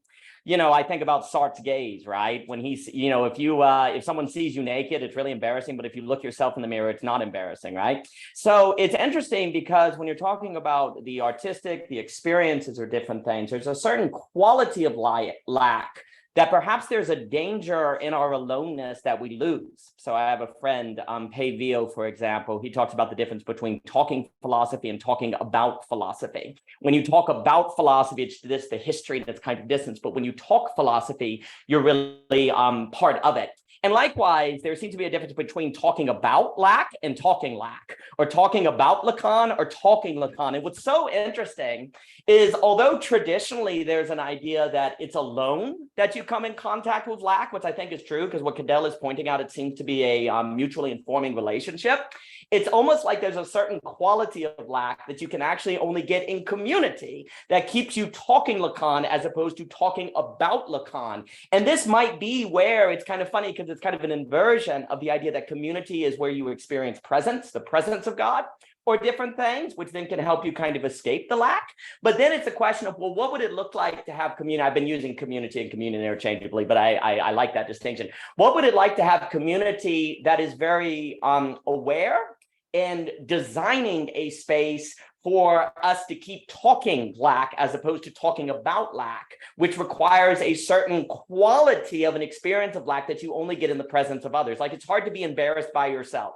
It's hard, you can't tickle yourself. There are certain things that you cannot do to yourself that you require others to do. And it's interesting to think that maybe, and then I'll give it to you, maybe the ability to live a life of talking lack as opposed to gradually slipping into talking about lack actually requires community to help do things to you that otherwise you don't do. And it's very interesting, because then it speaks, I think, to the need of some kind of experiences, some kind of church, some kind of gathering to actually make sure that lack continues to have quality. Yes, that's brilliantly said. Something actually Cadell and I talked about a month ago on a video, and we were talking about psychedelics, and funny enough, and I have to say this because some people have tried to critique me by going like, you don't have firsthand experience. So I go like, well, I do, and actually I don't mind the stuff. In fact, I did some psychedelics that really helped me. So I'm very pro it. But one of the things I was saying to Cadell and we were talking about is that I don't think you can either meditate your way to the unconscious or take psychedelics to the unconscious, and at least the Freudian unconscious. And the reason for that is that in the Freudian sense, you encounter the unconscious through the other. That's why you have analysis, is that and it's not in the depth of you, it's on the surface. So the analyst is listening to, your slip that you don't notice. So you don't notice it. You don't notice your own tensions and your own stuff, but the analyst is able to hear that and then reflect it back to you. And that kind of encountering the other's unconscious, and then kind of through punctuating their discourse, kind of letting them see that in a different way, that requires two. That requires another. And in a similar way with pyrotheology, the reason why you have the liturgy is there is exactly what you're saying, Daniel. There's a certain something that you can kind of really come into contact with when it's reflected in the liturgical structure itself. When your doubt and your unknowing and your trauma is then reflected in the liturgical structure, whether it's the song, the poet, the whatever, and then you bring it back into yourself.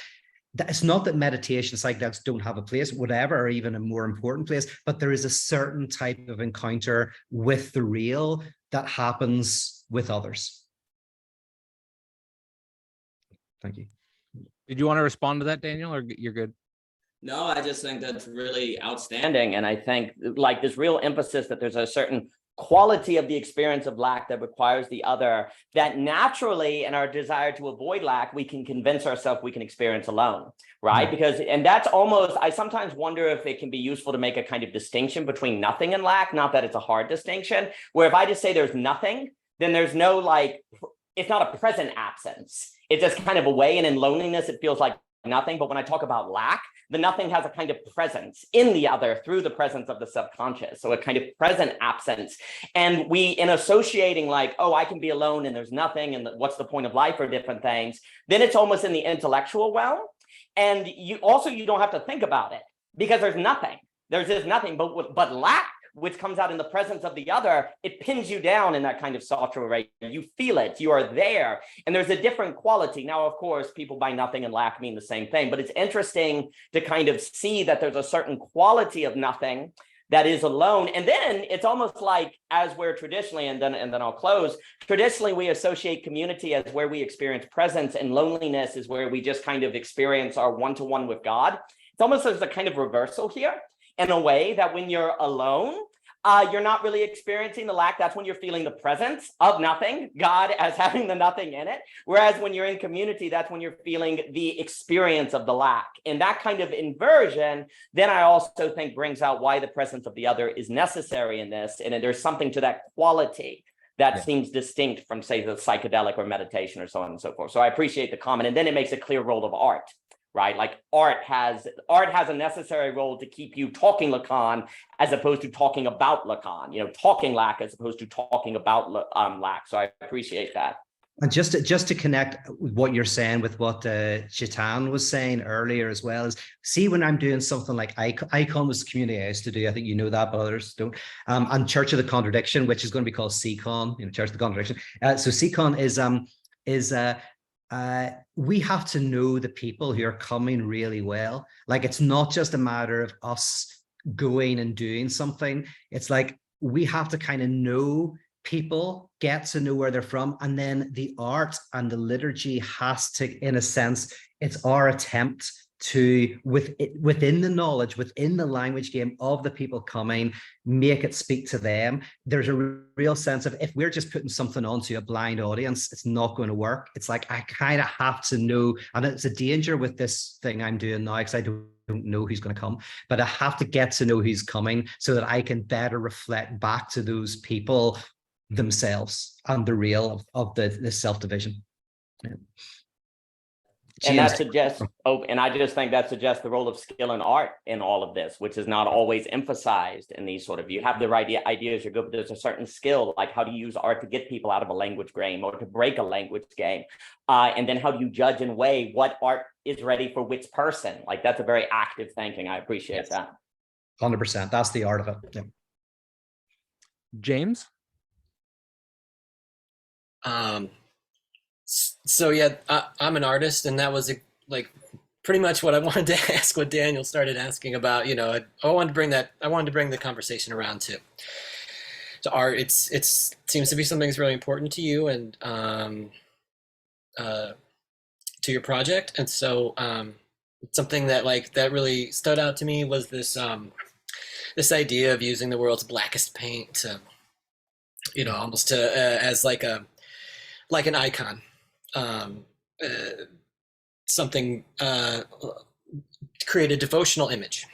Yes. And I guess I just wanted to prompt you to talk about it. You just sort of glossed over it, and it was, I'm like, I love that paint. I use that paint all the time. So yeah, I want to give a gift at the end of the first, which is going to be called Communion, probably the first CCon event, a little block that's painted in the blackest black. So people are basically bringing a little bit of the void home with them. I always love people bringing home something from the event. So that might be the gift. But you're right. Like I rely on the work of, I've got a lot of his work in here, an artist called Johnny McEwen, who's such a creative mind, but he would do things like, we would have our meetings once a week for the monthly event. And he would come in and he'd go, it'd be lovely to have a bar full of broken wine glasses, and we just pour red wine into the broken wine glasses and let the wine drip down onto the floor.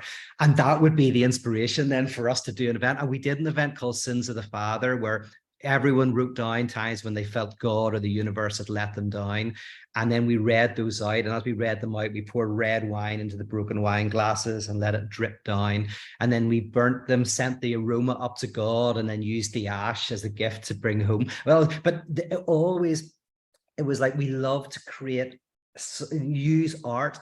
And Johnny's great question for us all the time was, how do we encounter ourselves in this next gathering? That was always a good question he asked her. How do we, he would often say, how do we offend ourselves? So he was constantly going, kind of reminding us to create something that does something for us who are organizing it as a representation of the people who are coming. So yeah, art is so key. So already I'm thinking, I'm thinking about the Kinder eggs that are empty. I'm thinking about the blackest black to create a void on the floor. I'm very excited about all of this imagery. I grew up going to a Protestant church, and every month we would perform a Eucharist representation, but it was called communion. I don't know if it's called communion like in other churches or not really, but that's just, you know, I've come to learn that, you know, Catholic traditions, it's referred to as the Eucharist. So yeah, I don't know, it's just sort of like that. I can't disassociate this the term with that like liturgical practice. So. And I'm always borrowing words. Like, that's the funny thing. That's kind of why I use these words sometimes, is because communion, I go like, it has such a connotation with confessional Christianity. However, it is ripe for, like, I mean, literally, when you think about it, you go like, it is a meal in memory of the death of God. It's like, whoa, you know, it's a communion around a shared loss. And I'm like, so I like to try to repopulate these terms. And I like that they've got a lot of meat to them, but there's always a danger with these words. It's again, the art, there's no, this is, yeah, there's the theory, and then there's the art of what are good words to use, what aren't, and what context, what are, like, and that's the messiness of it. And I love the messiness. You get it wrong half the time, you know. Big Sig. Yeah, I'm gonna see if I could try to make this make sense, because I've been thinking about what you were saying when you mentioned that Freud's notion of trauma changed, you know, and Zizek talks about this, and like, I love it. It's in his reality of the virtual. It's that, like, it's the curvature of the symbolic space rather than like the content, right, of the sort of experience that happened.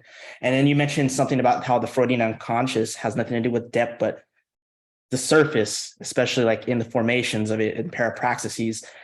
So one of the things I really want to kind of talk about, and I want to know if this is applicable to this concept that you have of the Church of Contradiction and sort of liturgical thing that you're proposing and encountering lack, is one of Freud's, I think, best essays is and concepts is Verneinung, right? Denegation, in which there is a primordial affirmation into our admittance into language. It's symbolization itself, right? Biauhung.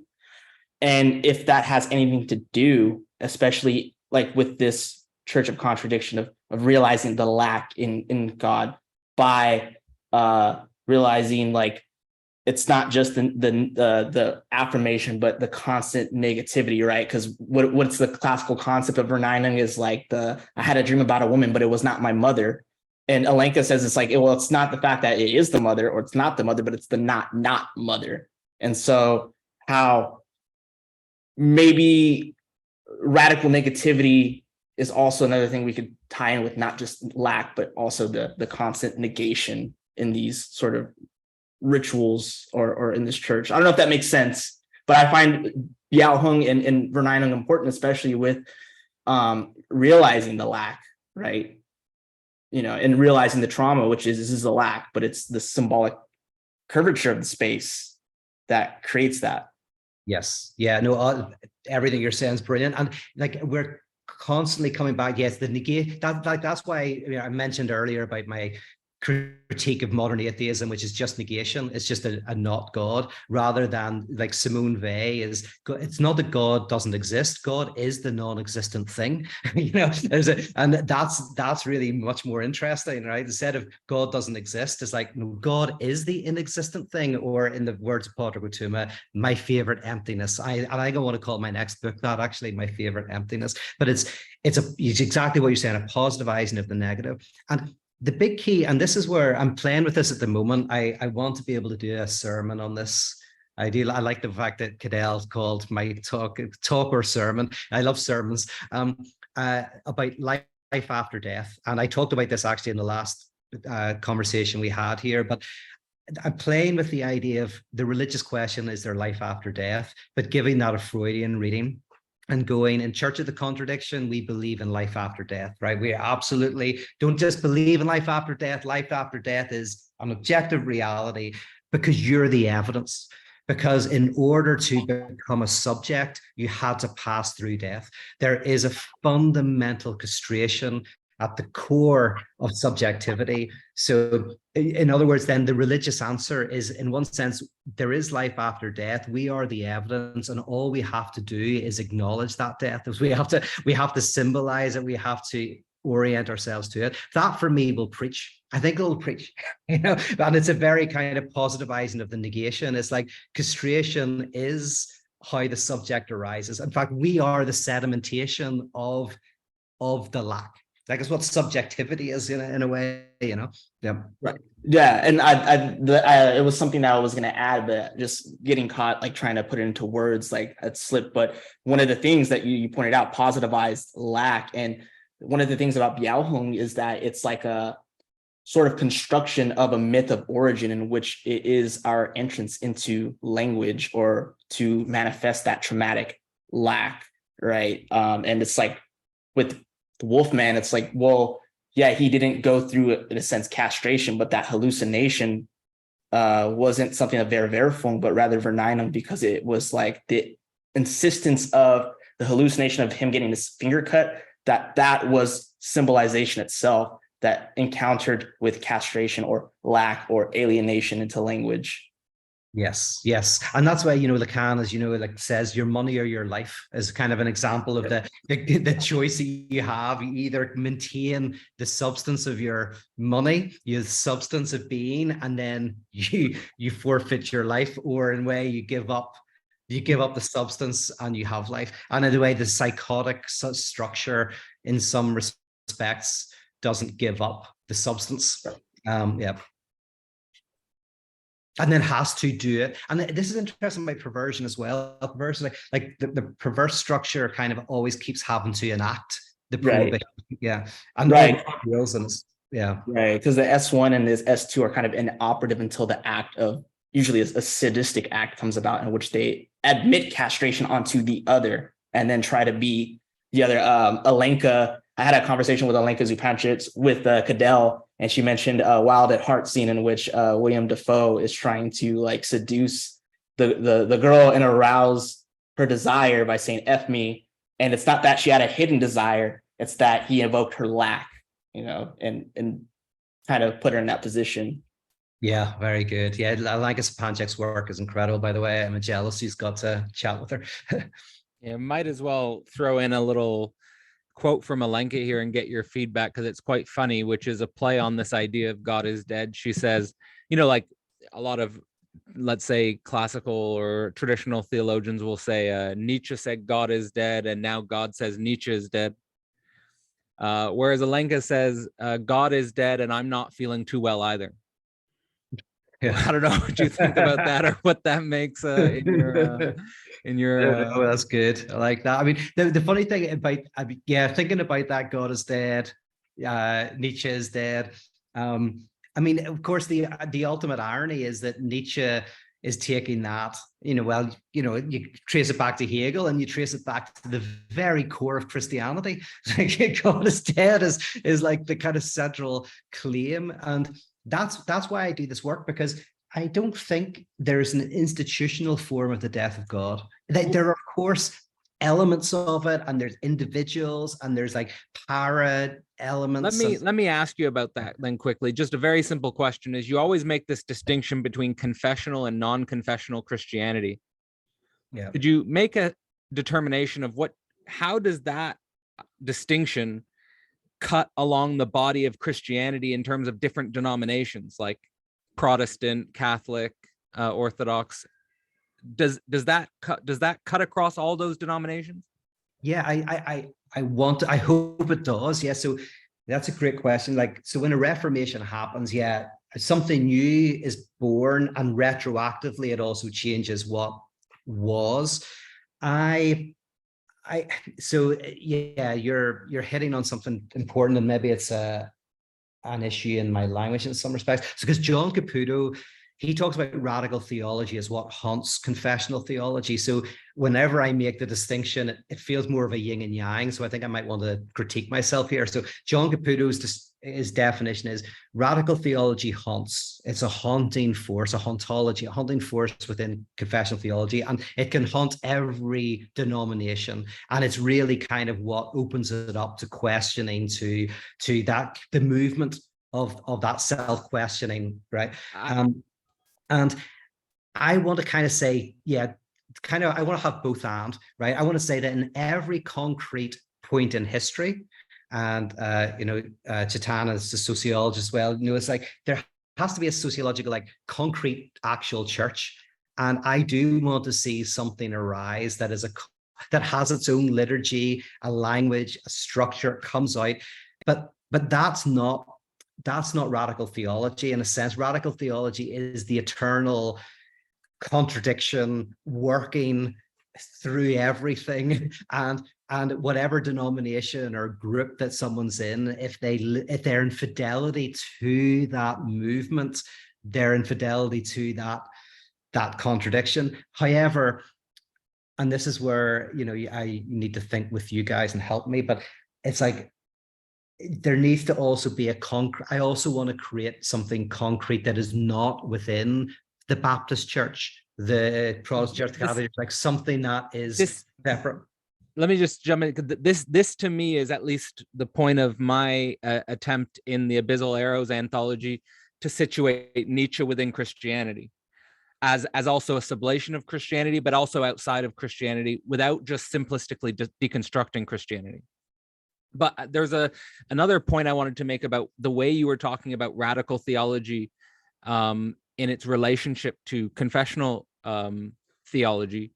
Is it sounds, as a haunting specifically, it sounds like that's the way Zizek articulates the relationship between communism and capitalism. That within capitalism is structurally haunted by the idea of communism. Like no matter where capitalism goes, communism will emerge as a specter and a haunting. And I just think that there's an interesting parallel there that might need to be thought because of the way you articulate the relationship between these two.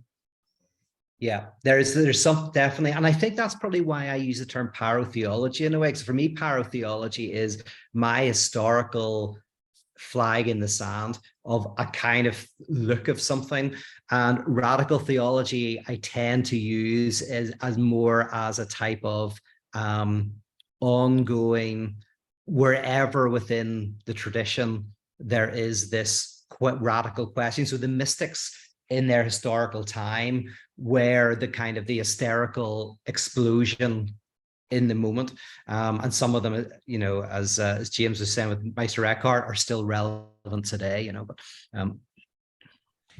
that's fantastic. So I don't want to steal too much of your aloneness from you, but hopefully this communal engagement will increase the enjoyment of your aloneness this evening, because you'll have many questions, many reflections. Yeah. Well, this is the one of the days since I moved home, I go out more. I'm going to a pub to play chess after this, so it'll fantastic. Be a long time for me. Yeah, fantastic. So I just want to before doing a little PR, I guess, or I don't know what to call it, just a little closing. Do you have any last reflections to leave us with? Maybe reflections which point towards how you want to develop these ideas for the course itself, and maybe what we could anticipate in the course from your work and your lecture. No, I mean, I'm just excited about this work that is happening within contemporary Lacanian theory around issues of religion. Zizek is obviously probably the most important and the first to really do that in a serious way. But then I saw it in Todd McGowan, and I read Todd McGowan and was like, this is theological work. And then it turns out he had a Christian background, which was not, I don't think, one he enjoyed, but it made sense to me because there was a theological dimension. And then Richard Boothby's work. So what I would love to be doing is kind of like really looking at Lacan and in relation to this notion of lack and its relationship to religion, and particularly what could be called religionless Christianity or the death of God. So yeah, that's what I'm going to be very interested in doing, and I'll be very interested in doing that with people in this philosophy portal.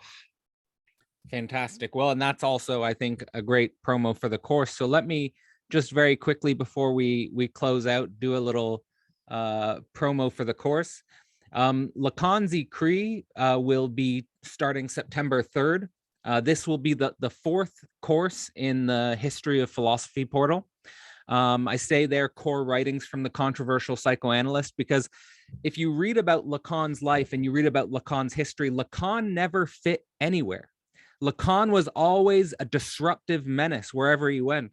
And he was a disruptive menace internal to the International Psychoanalytic Association, and he was even an internal menace internal to his own schools that he would have to then create new structures to accommodate the new ideas. So it really is seen as the most innovative analyst of his time, really is seen as the analyst who not only, I think, sublated Freud.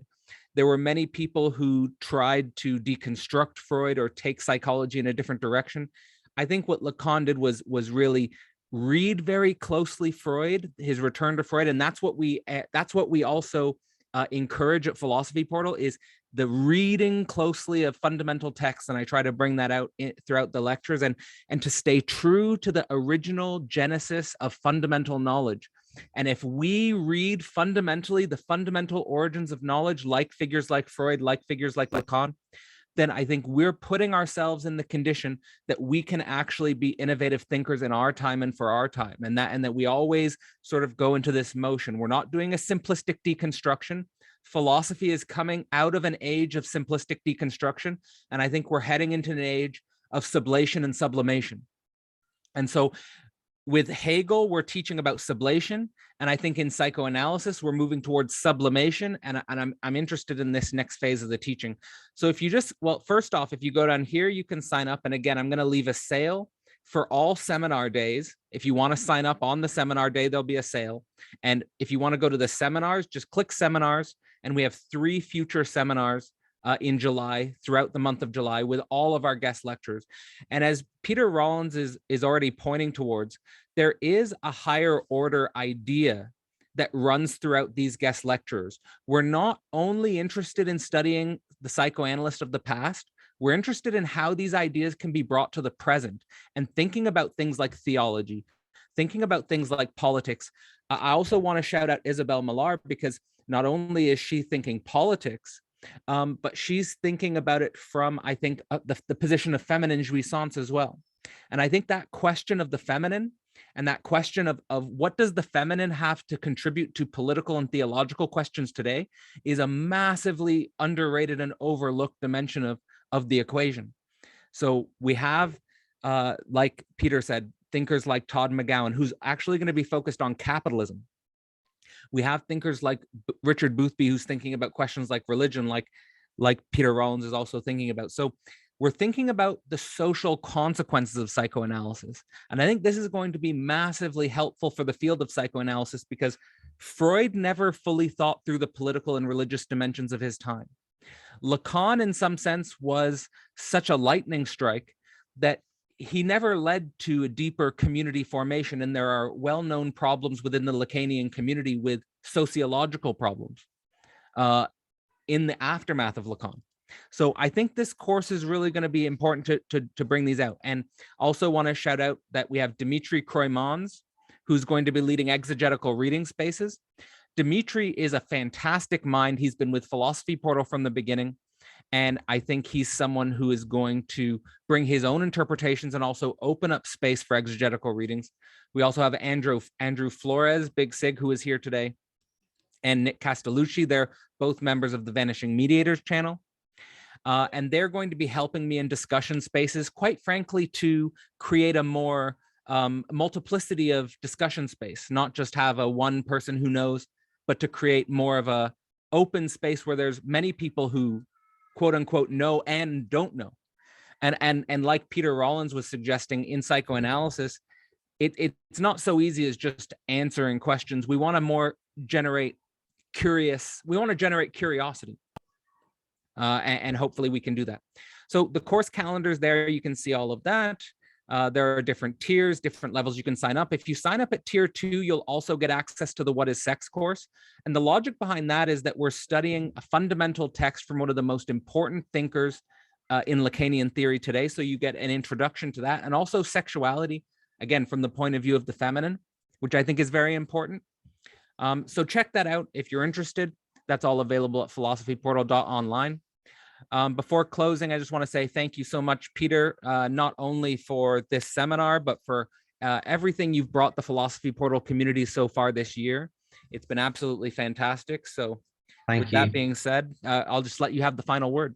Oh yeah, well, I just feel bad because I never was sure whether these were free or whatever. So I did promote them on Instagram, but I realized you're giving these away for total freedom. So next time we do one, I'll make sure to tell everybody who I've got on my mailing list about it, because I really want to support what you're doing. I love what like you're to say these seminars are free, but they're leading to the course September 3rd.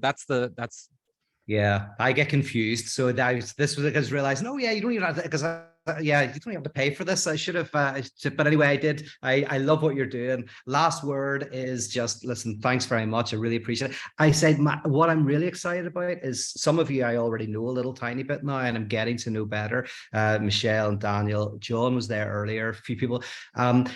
Like the people like yourselves who are smart, well-read, experts in this field, engaging in the stuff that I'm doing is the greatest gift that I can get. And so like, I really appreciate being part of this, and I really want to be more a part of this and be able to think about what I'm doing with people like yourselves, helping me, critiquing, deepening the thought and deepening the work. So thank you. That's me. Now I'm going to go and play chess. fantastic, Peter. You're a very welcome guest at Philosophy Portal. We're always happy to have you. And for everyone else, peace out and see you at hopefully a future seminar in July. Seminars for the Ecrits.